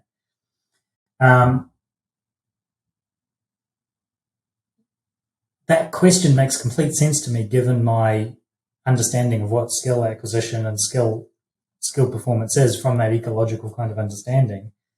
But that's where the question came from. And I think one of the reasons why no one else seems to have done it is that they're not coming from there. They're just looking at the numbers and looking for differences, right? And that's the issue again. And like I say, I don't know if I've got it right yet, but at least I've got a sensible first swing at it. Yeah. And so I guess that's why I wanted to follow up with at least my proposal of what I at least understand. Because to me, the entry point is to, in a way, work within the current model of the system of giving you an indicator, good or bad. Because I think this is it's a simple starting place, right? If you just even boil it back, everybody wants simplicity. Like, what do I initially, because I have a little kid, like I'm in some ways trying to give him value judgments. This is good, this is bad. Now I have to help him understand in situation of like, oftentimes I'll say things like, not right now, because I don't want him to think that whatever it is categorically bad all the time. Yeah. But I want him to understand that in this context, this is not good. And so in the same way of like, I think, basically like, because when you're overwhelmed with information, you want a simple value judgment to get you moving. And so that's where I go back to like when we're designing, if we're to use an uncontrolled manifold analysis. Okay. So for very specifics, in the new Hawkeye system that is working in baseball is similar to what you were talking about with football. Like they're able to, especially with the pitchers, I even think too with the hitters, is they're able to get a ton of kinematic data. So now that you have all this kinematic data of like how the pitcher is moving and now interacting with the problem, and now you have it tied to an outcome because every pitch produces an outcome. So if you can, like in some ways, right, your high level number or analysis is going to actually compress a lot of things together. So you're going to actually lose some of the specificity to get a more generalized thing. But it really, when you're trying to simplify things to make it more manageable, to make the complexity and all the information manageable and to constrain to afford, you have to go back towards like, what's your overarching goal? Like, where are you trying to go essentially? And so if the goal is to trying to win, like, this is why everybody breaks it down into like, okay, win this pitch, because this is how you move the thing forward. And so to me, when I'm designing this initial metric is to tell you, okay, are they better at overall at the skill of moving you towards this end goal? And if you're the person who has more ways of doing that in theory, to me is one more skillful, and regardless of the situations, he's going to be able to perform over a wider range of situations. And partially too, you can see that the system is, because too, like what you do is you take measurements over time and you look at the direction of travel. This is the whole thing, like what we're talking about before, of like how it practically layers is like, okay, if you can track this of like, okay, what's the current state of the system? How much abundance is it showing? And does that abundance, you could say, decrease over whatever time scale you want to look at? The course of a game, the course of a season, like in the past, using his past body of work to predict the future. I mean, everything to me is about like timescales and what you want to look at it. Because some things, information becomes more relevant. You could say this is kind of like weather forecasting, right? The prediction is a lot better the closer you are to the time of the event. But the further out you go, the less accurate your forecasting is. I mean, because that's part of what the analytics teams are doing. Because if you're looking at scouting and all this sort of stuff and how much you're going to pay a player, all this sort of stuff, your ability to get a good, because to me, this is the whole in decision making, right? We go with the first best available. We don't go with the most optimal, the most logical, whatever. It's the first thing that shows up is usually what we go with. And so to me, that shows that getting a close approximation to get you going is actually how we do a lot of things. Like we don't need to be exact. Like, is this to me, like if we were to get into perspective control, that's exactly what perspective control is doing. It's getting you moving towards your end goal. And you're just simply saying like, okay, if I keep doing what I'm doing, am I going to end up at my end goal? And if not, what do I need to do to get back to trying to meet my end goal? And so, I mean, to me, it's, if you're using an analogy, it's like a heat-seeking missile, right? Like it just tracks wherever it's going. There's a few different layers there. So in terms of precision and how much you actually need to know. So the baseball scout, it might be the case that some of these metrics that sufficiently correlate with something are sufficiently informative that it will enable them to select one person rather than another, or focus attention on that person rather than that person. And that the number that they're using is sufficiently informative that using it to guide that decision works well enough to make it worthwhile doing at that scale. But that's one kind of decision-making context, right?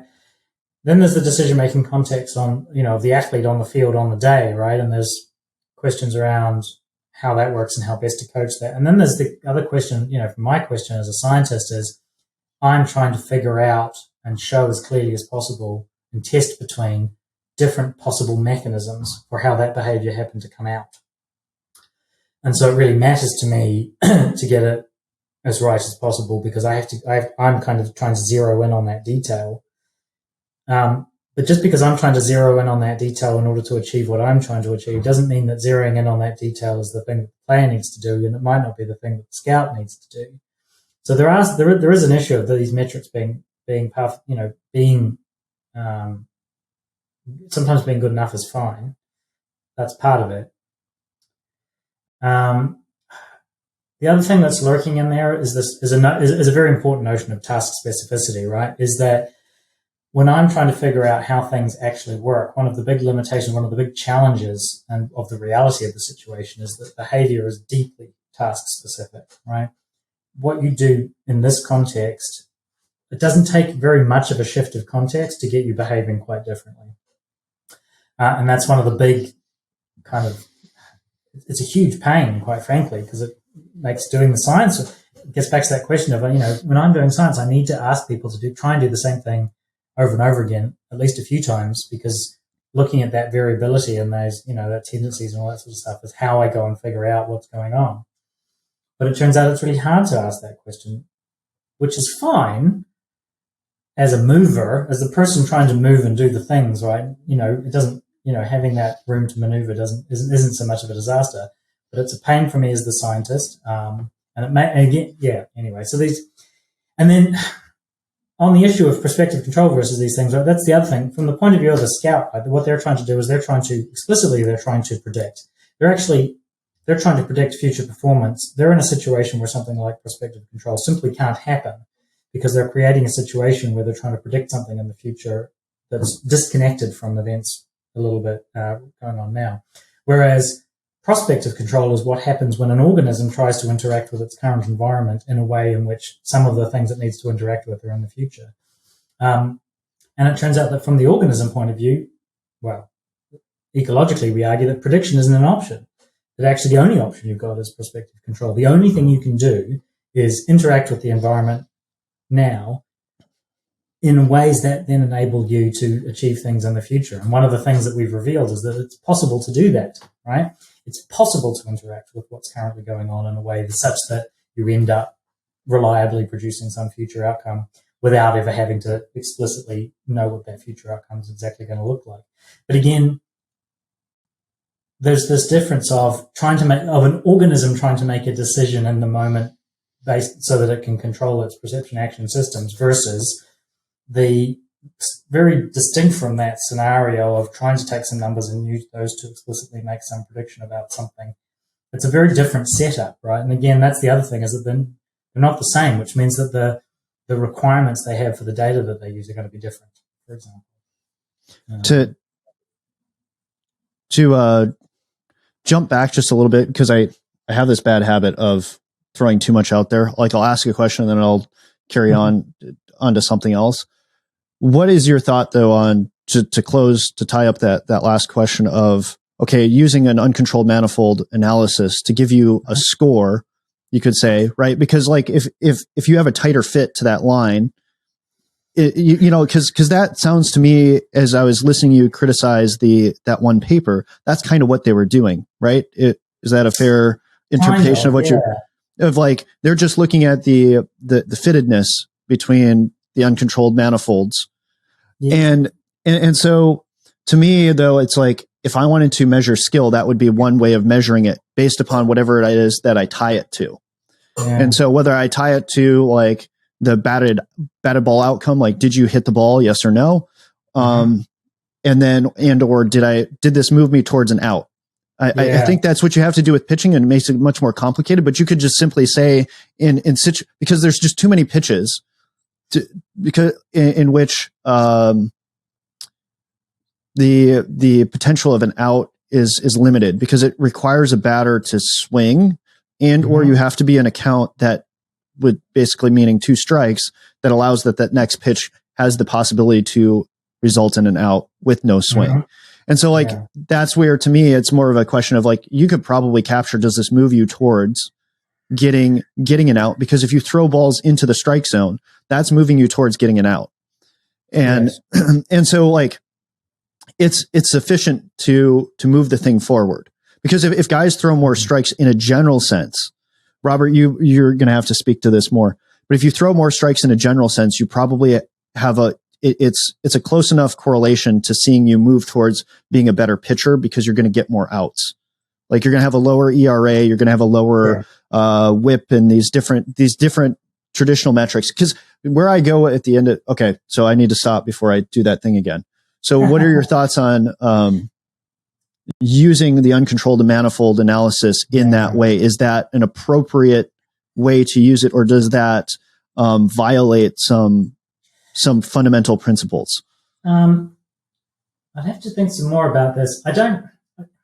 I think the underlying sort of motivations for the uncontrolled manifold analysis, the essential problem that analysis is trying to tackle, namely this issue of motor redundancy, motor abundance, the idea that there's more than one way to do any given movement, and that you're trying to understand how people go about organizing those movements and coping with that possibility. I think, first of all, you could probably throw UCM at this kind of data as long as you were careful. One of the things I've learned in trying to use the uncontrolled manifold analysis, and one of the original purposes of it, was to test control hypotheses. So what you do is you take the same movement data and you decompose it with respect to different potential outcomes, right? So to try and figure out which one produces the better decomposition of the variance, right? And the idea is that,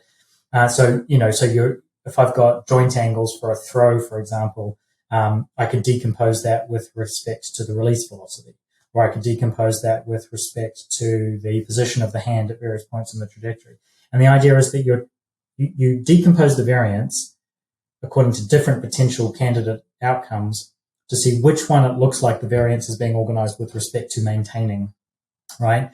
And so sometimes what you'll find is that sometimes you'll try and decompose the variance relative to some variable that you think the system is controlling, and you'll end up with nothing. It doesn't look like the system cares about that thing at all. And then sometimes you'll find that it is in fact looking for something like that. So one of the things that I found, like the original motivation in the original Schultz and Scherner paper, was explicitly about testing hypotheses about what you think is the thing the system is trying to organize itself with respect to. What's it trying to achieve? And you can look to see the different proportions of how good the decomposition is. That's a thing that's kind of trailed away in the UCM literature. People don't use it to test hypotheses anymore. They just apply the method and report what they found. And then the other thing I found in my data is that it gets complicated, because actually I've, doing the decomposition against different potential performance variables, multiple variables sometimes look like they're working, and it's hard to tell which ones the system's actually working towards and why. And so the moral of the story is, I think the underlying logic of the UCM is the underlying logic of it really forces you to ask the right kinds of questions, and can certainly be used, I think, to guide on those ways. But then the other question, like whether or not you could actually do that with the numbers, I don't know. You'd have to spend a little bit of time thinking about it. But the underlying, the UCM embodies the motor abundance hypothesis, right? It's an analysis technique that literally builds into itself the assumption that there is repetition without repetition because of the way movement systems are organized relative towards what they're trying to control. And so that understanding, that like going at the question with that theoretical layer, is how you get the better questions, I think, out of your data. And I was just thinking about the other thing as well. It gets back to the question of what counts as a good pitch, right? So sure, you could just pitch strikes all the time. You could just try and do everything you can to make the pitch go through the strike zone every single time. You could do that and it would probably work out okay. But that's a fairly rigid solution to the problem of becoming a good pitcher, right? So I always think about the kind of sports player, the players that we always really look at and go, that person's just a master of their sport. That person is an amazing athlete. They're not the ones who can reliably produce something. They're the ones who are the most adaptable. They're the ones who never seem to get phased, right? They're the ones that you can't throw off because whatever you throw at them, they have a solution, right? Those are the ones we look at and go, that's a person that really understands their sport, right? That's an amazing athlete. That's an incredible athlete. And there's all kinds of examples. There's players over the years of lots of different sports with those kinds of examples. And I think we all kind of know what those people look like, and we all value those kinds of people, right? You could look at the pitcher who only ever tries to throw to the exact same place in the strike zone every single time, and they might, on average, do okay in terms of outs just because of the way baseball works. But you might not ever look at them and go, man, that's an amazing pitcher. You might go, they're a good, reliable pitcher, but they're not the one to pull out the magical play or to just create something, right? And those are the ones, and that gets back to the question of skill, right? Skill is not being able to do the same thing over and over again. Skill is being able to do the right thing at the right time.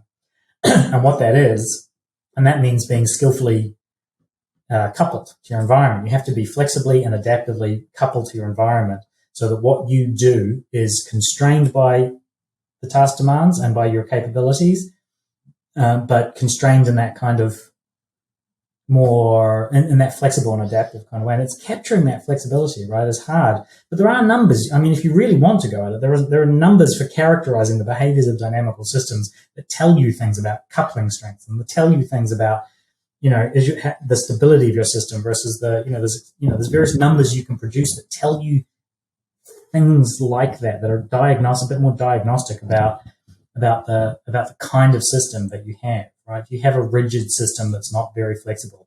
Or do you have one that's really just riding that edge? Or do you have one that's too unstable and it's trying too many wacky things, right? And you can quantify these things, but you just have to ask different questions every day. So how would you tell me more about this coupling idea? Because this, being able to quantify that, because for example, I know there are some people who are trying to figure out how to better quantify an ecological approach. And to me, that is one thing, because, it gets thrown. This is where I recognize my limitations in terms of my understanding. I know what I haven't interacted yet. I know that I've touched the tip of an iceberg, right?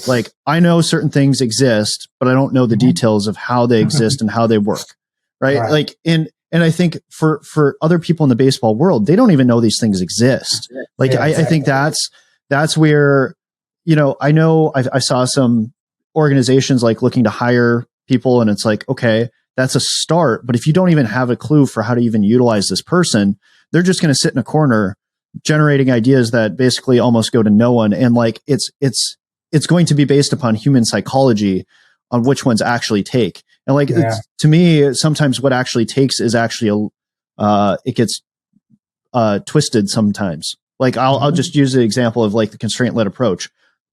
Somebody in the baseball industry popularized the constraint-led approach, but they had a misunderstanding. They saw the potential of it and then used it to fit their technical model into it. Yes. So you constrain to force what you want, and then you open up, you take constraints off later on. And it's that's not how, that's a fundamental misunderstanding of the constraint-led approach. Right. We constrain to afford, not constrain to get what I want, and then I take the constraints off, and then you maintain that. Because that's just a traditionalist approach. Yes. Well, there are always constraints, right? And if there aren't constraints, then you don't get any structure in your behavior, right? So, this is where, look, if you're going looking for numbers, right? People have been studying nonlinear dynamical systems, physical systems, for a long time and figuring out ways of quantifying their behavior, right? So, so for example, there's a classic chemical reaction. I can't remember the name of it. It's named after a couple of Russian chemists that figured it out. And it's this weird oscillating chemical reaction, basically, where you mix up these various elements, and they chemically react and turn into one thing, and then that reverses. And the exact time, it does this by itself, effectively, right? And it oscillates. And so there's a bunch of different, and that happens, and the details of how that happened, for example, emerge under the constraints of the various tasks. So the size of the container matters, right? If you put these liquids into a really big container where there's no, where the liquid doesn't brush up against the edges, for example, then you don't get these kinds of reactions. The temperature of it obviously matters, how much you put in. There's all these kind of physical constraints that you can vary. But basically, you just get this kind of interesting nonlinear, and you get this nonlinear kind of behavior out of it.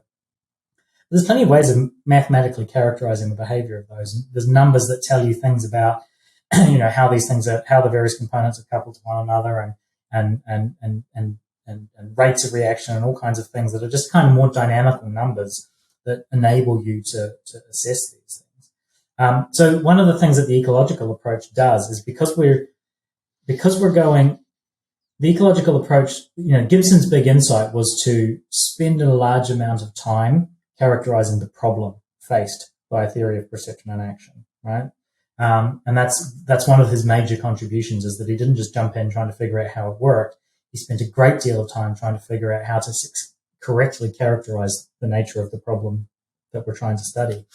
And because we did that, if you start with a particular understanding of the problem, instead of, like I say, it just gets back to the same old thing. Instead of just taking your data and jamming it through the analysis technique that ecological psychologists have been at the forefront of going and looking for numbers that are appropriate for studying this kind of system once you know what kind of system it is. And it's like, well, and the immediate thing is, well, there's no point in running an ANOVA on it because it's just assuming some sort of linearity. What I actually want to know is something that I need a different kind of number. And so we go, I wonder if anybody else has ever done anything like this. And then you go, well, who studies dynamical systems? Well, there's a bunch of physicists and chemists that have been doing these various things. Let's go see if they've got any numbers. And so we go looking for other numbers from other fields. And we're quite happy to go grab them. And there's tons of them. And, it's one of the things I would quite like actually the field to get a little bit more organized around is producing, this expertise is very distributed throughout the field, I think. And different people have different expertise. And it would be quite nice to kind of consolidate that, have a bit more of to provide people like yourself, for example, with a bit of a path of, we went looking for a number that enabled us to ask and answer this kind of question. And we found this one, and this one. So that you can when you come along and have that kind of question, you've got a slightly shorter search. I think that would certainly be something that would be useful. But the moral of the story is what you do is you have to do what Gibson did. You have to start correctly characterizing the problem and fronting up to the full complexity of it. And then you ask questions about how you go about measuring it in order to figure out how it works, right? As long as you do it in that order, then you're at least going in the right way. I mean, because I think that's where the challenge is. Like, I mean, we're a minute or an hour 40 into this, and like you just hit on a core concept. Because I've been thinking about what are the core concepts that really drive an ecological approach, and I think a lot of people, one misconception I've seen somebody put out there for what an ecological approach is you just make it more game-like. Yeah. And I'm just like, well, it's not actually what an ecological approach is. Like, it's about the performer-environment relationship mediated by information, like this information or energy exchange, and it's mutually reciprocal. Yes, and it's that then motivates, some game-like stuff might be a good idea, right? That's the trick, right? It wasn't, let's go game-like, and we dragged everything else along with it.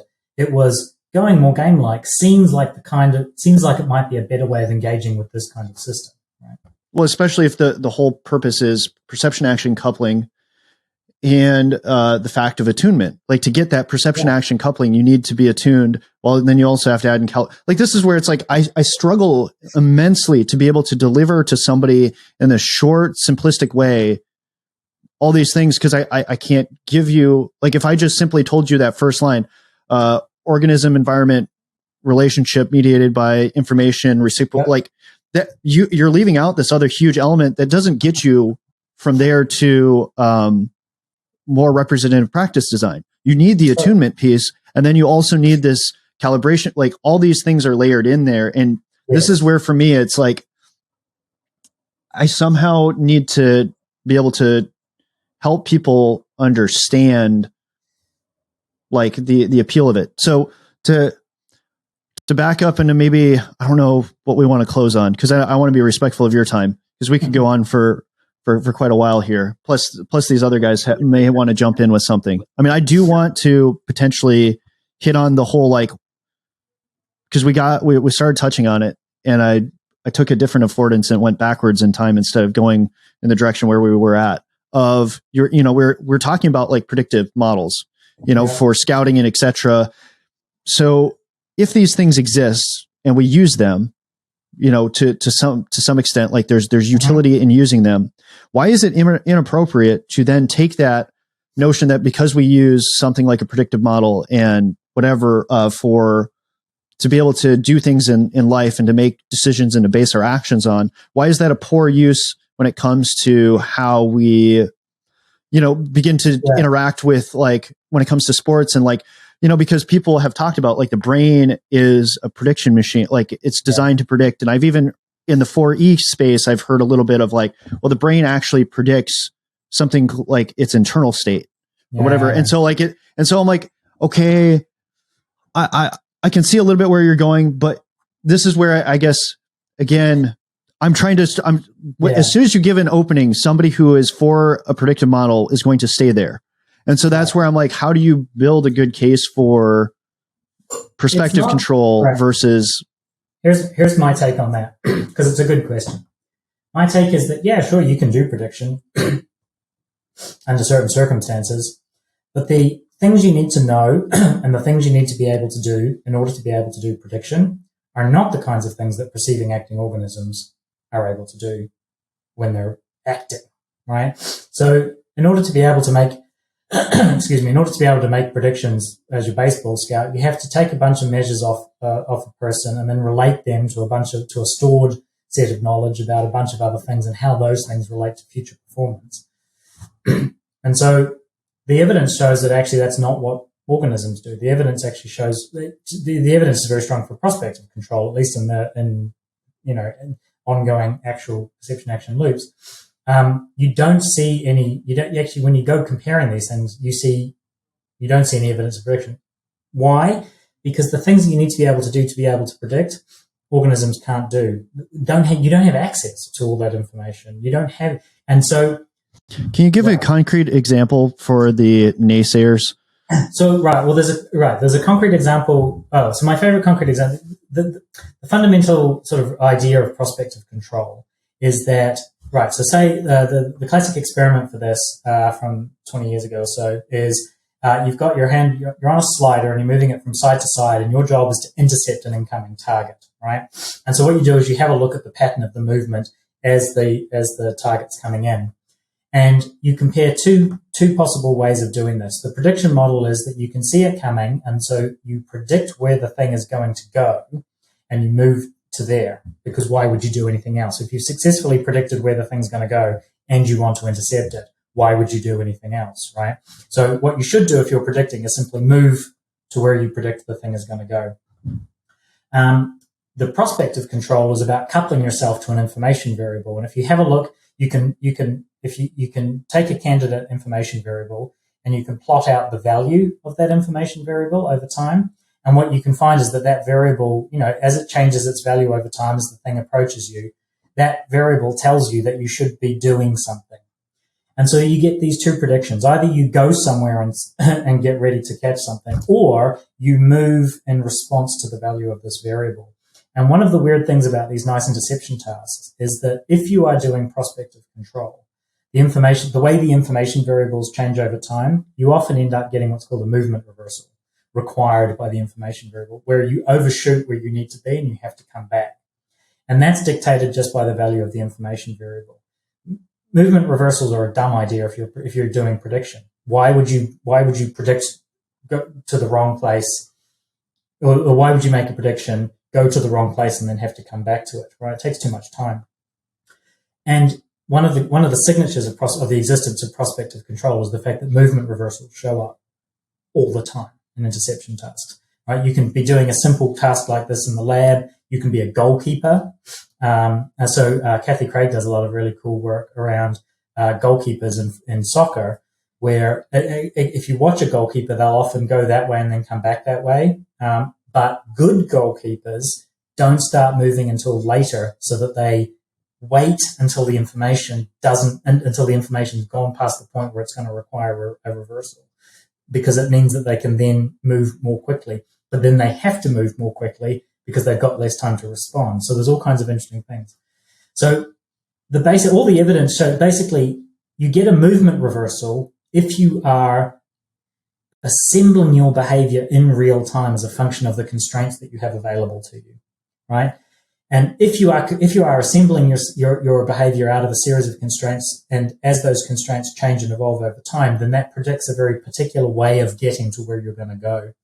And the evidence, reliably and regularly shows that that's what you're doing, right?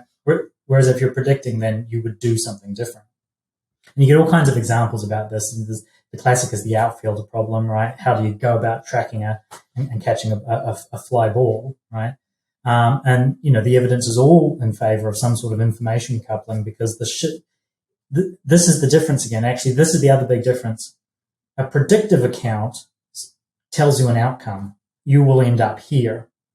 The prospective account tells you, sure, you'll end up there, but you'll get there via this particular pattern, this particular path, because you've coupled yourself to an information variable that's changing in a certain way. So it's an outcome versus process kind of prediction.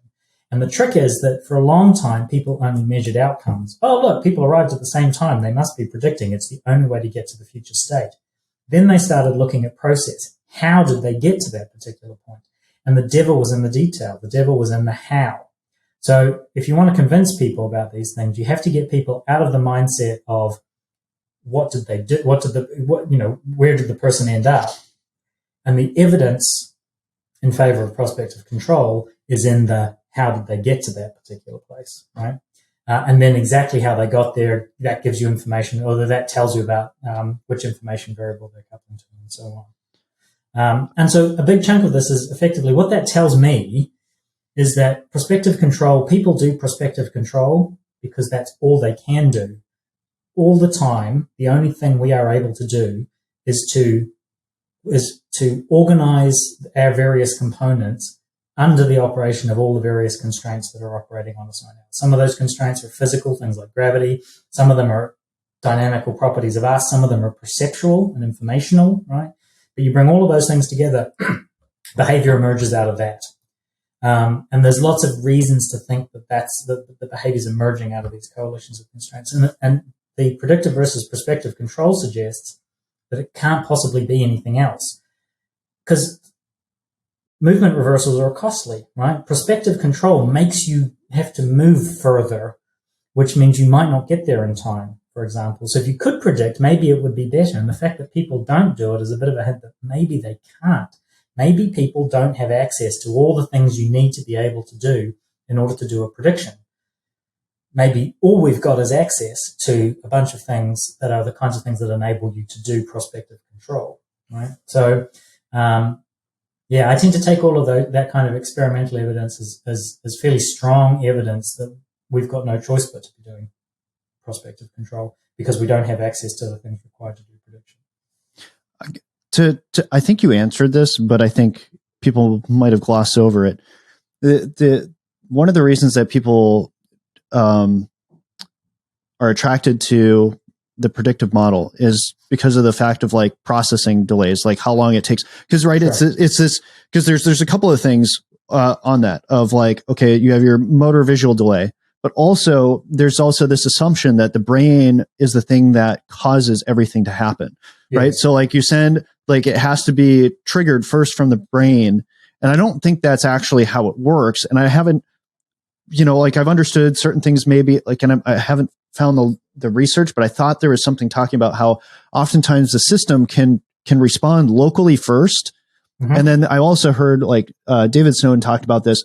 Oftentimes too, the brain will simply come in to check whether or not what actually did like was towards your end. And this is, I guess, the other element too of like, even by your response to ask the question of like, what do you think the role of the brain is, especially from an ecological perspective of like, if there's no representations yet, we have this ability to imagine things like all these things. This is why I think it's really hard for people to swallow the ecological perspective on this because it doesn't square with some of their own personal experience. And I think some of it has to do with language though. And it's the subtlety of language. Because even as you were talking about predictive versus prospective, even in talking about the research, you use the word predictive, if I understood correctly, or prediction to even talk about the research in terms of the research findings. And that I think even confuses, even confuses people further. Like this is where like language is to what you talked about before earlier of like language is this very complicated thing to work through to communicate ideas to that then shape behavior. Because the whole reason to even, because people are probably like, well, why does this even matter? Because if you don't like why it's so important to parse this out is because this actually shapes your behavior, what you do practically. What you do practically is shaped by your understanding, by your beliefs. Like, and that's why to me, it's so important to have this conversation and to like really ask people to pay attention to what is being said. Mm-hmm. Yes. Which question would you like? Sorry. Addressing the issue of the motor visual delay and why people want to grab onto a predictive model to deal with that problem.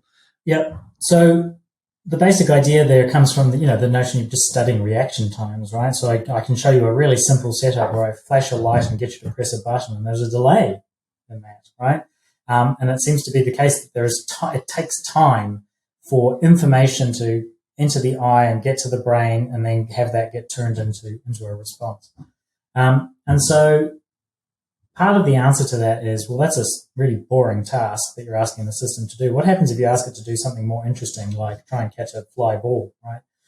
Or try and catch a line drive that's coming straight at you, right?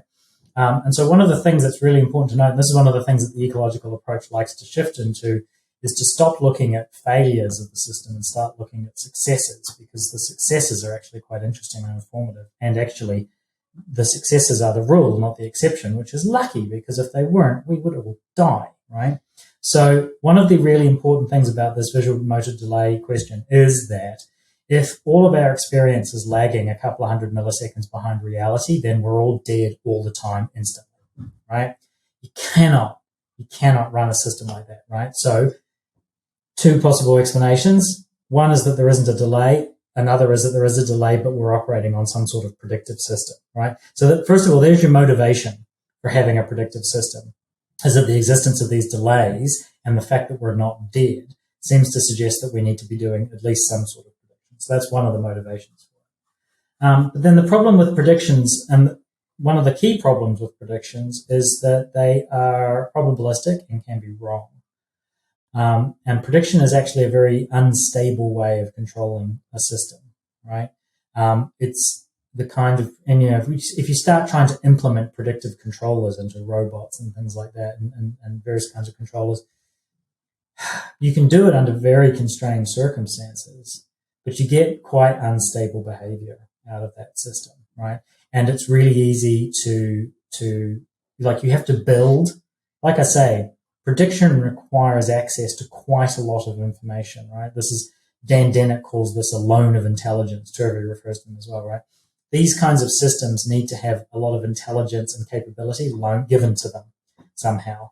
And part of the problem is, where did that loan come from, right? And it turns out that a lot of those loans don't have a good explanation. It's not clear how you give the system access to the information that it needs in order to be able to make anything like a prediction. So that's part of it. Then the other part of it is, well, just because my reaction time in this one boring task is a certain count, that simple measuring reaction time in a really simple task doesn't mean you've measured true reaction time by stripping out all the other stuff. Remember what I said, behavior is task specific. What you've done is you've measured reaction time in a very boring, very simple setup where there isn't any possibility of prospective control, right? Because there is no time varying information, right? There's just a light that comes on or off. There's nothing that you're tracking. So your reaction time to intercept something like a line drive is actually a completely different task, right? Completely different task. You're coupling yourself to information about the motion of a ball that is continuously available, and removing different limbs, and the inertial properties of those are all different, etc.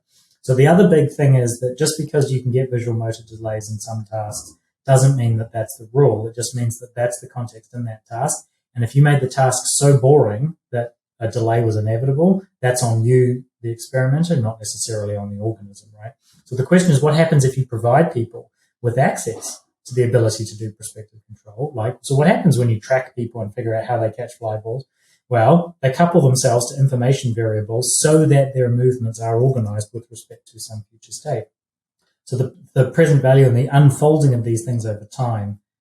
So there's other things going on here, right? You mentioned sort of local solutions to things, right? So one of the ways in which I move my arm has to do with just the local dynamics of the arm, right? Not my nervous system doesn't have to tell my arm to do everything, right? There's a whole model of, say, rhythmic movement and oscillating limb movement called the equilibrium point hypothesis. And there's a boatload of physiological evidence that this is how the nervous system is organized there, where the brain doesn't have to say, move here, move here, move here, move here, move here, move here, as I, rotate. What about a motor program?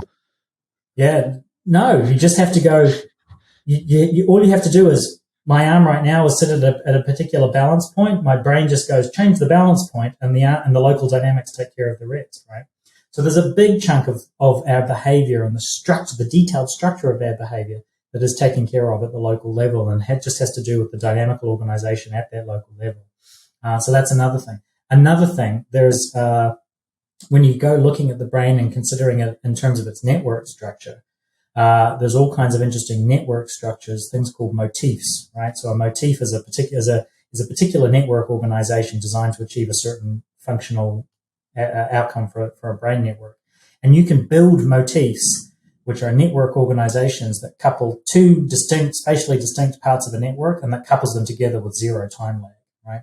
So there's neural solutions to these, architectural solutions, network solutions to these problems, and so on and so forth. So the issue is that, yeah, sure, right, we have to front up and ask these questions about, but at all times, the notion of a transmission delay and a visual motor delay being a problem is premised on the idea that behavior is the result of a linear causal chain of events, right? Where light comes into the eye, then has to do something else, then has to do something else, then has to do something else, then has to come out as an output.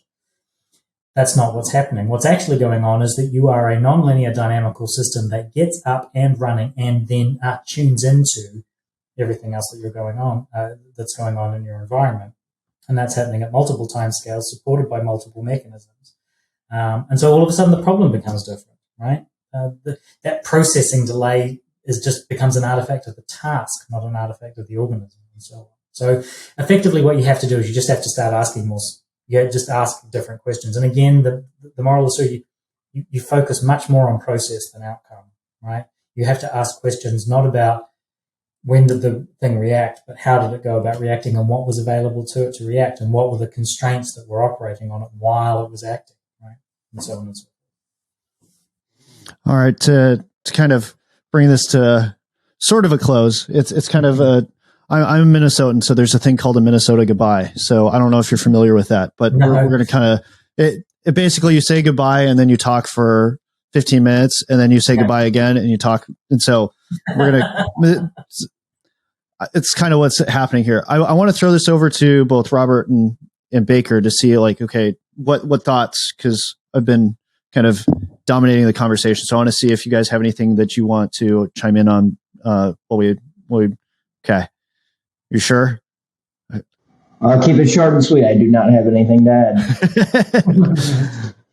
All right.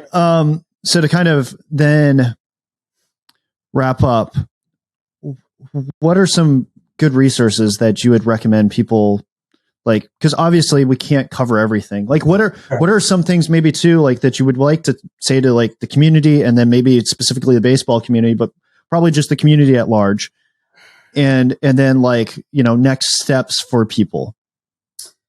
So to the community at large, I just want to say that I think the ecological approach has a lot to offer in terms of helping you ask and answer the questions that you want answers to. I really do believe that. I really believe that the people who are working, you know, coaching and athletes and, you know, scientists and data analysts and all those kinds of things, everybody's working in good faith. Everybody's trying to do well by the people that they're working for and with. And they're all trying to find ways to ask good questions and come up with good answers that enable people to have good practice. I think that's true. And my only pitch here is that I think that the ecological approach, broadly speaking, has a huge amount to offer that entire process in terms of figuring out what constitutes a good question and figures out what constitutes a good measure of a behavior that can actually tell you something. I think that there's loads of value there to be had, and it would be, you know, part of my job is just trying to generally raise awareness and make people understand that there are options out there when you're trying to figure out how to think about behavior.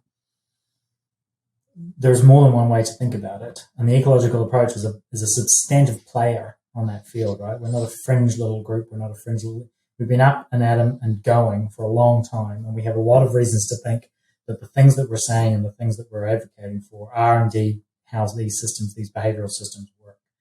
So I think we have a lot to offer, and I've seen that a lot lately, where people are wandering around. They've got really good questions, but they just don't know how to go about asking them. And that's the thing we can certainly do.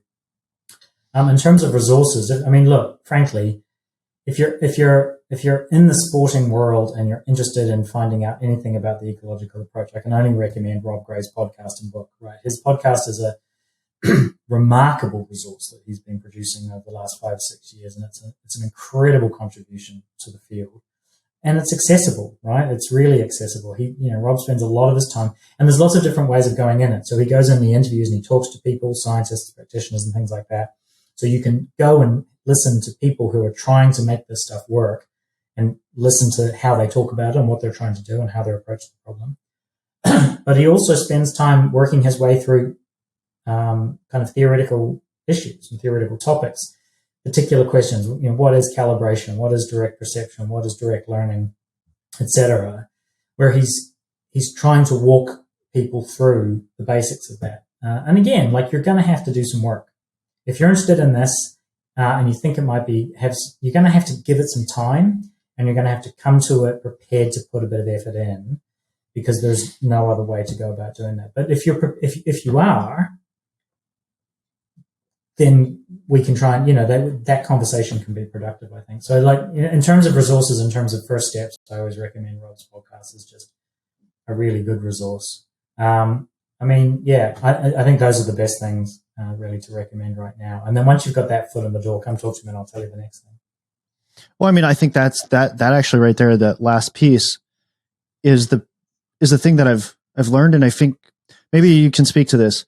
I have this fear of, you know, talking to people, reaching out, because like I'm only where I'm at today because of the fact that I've had such close interactions with Sean and Tyler.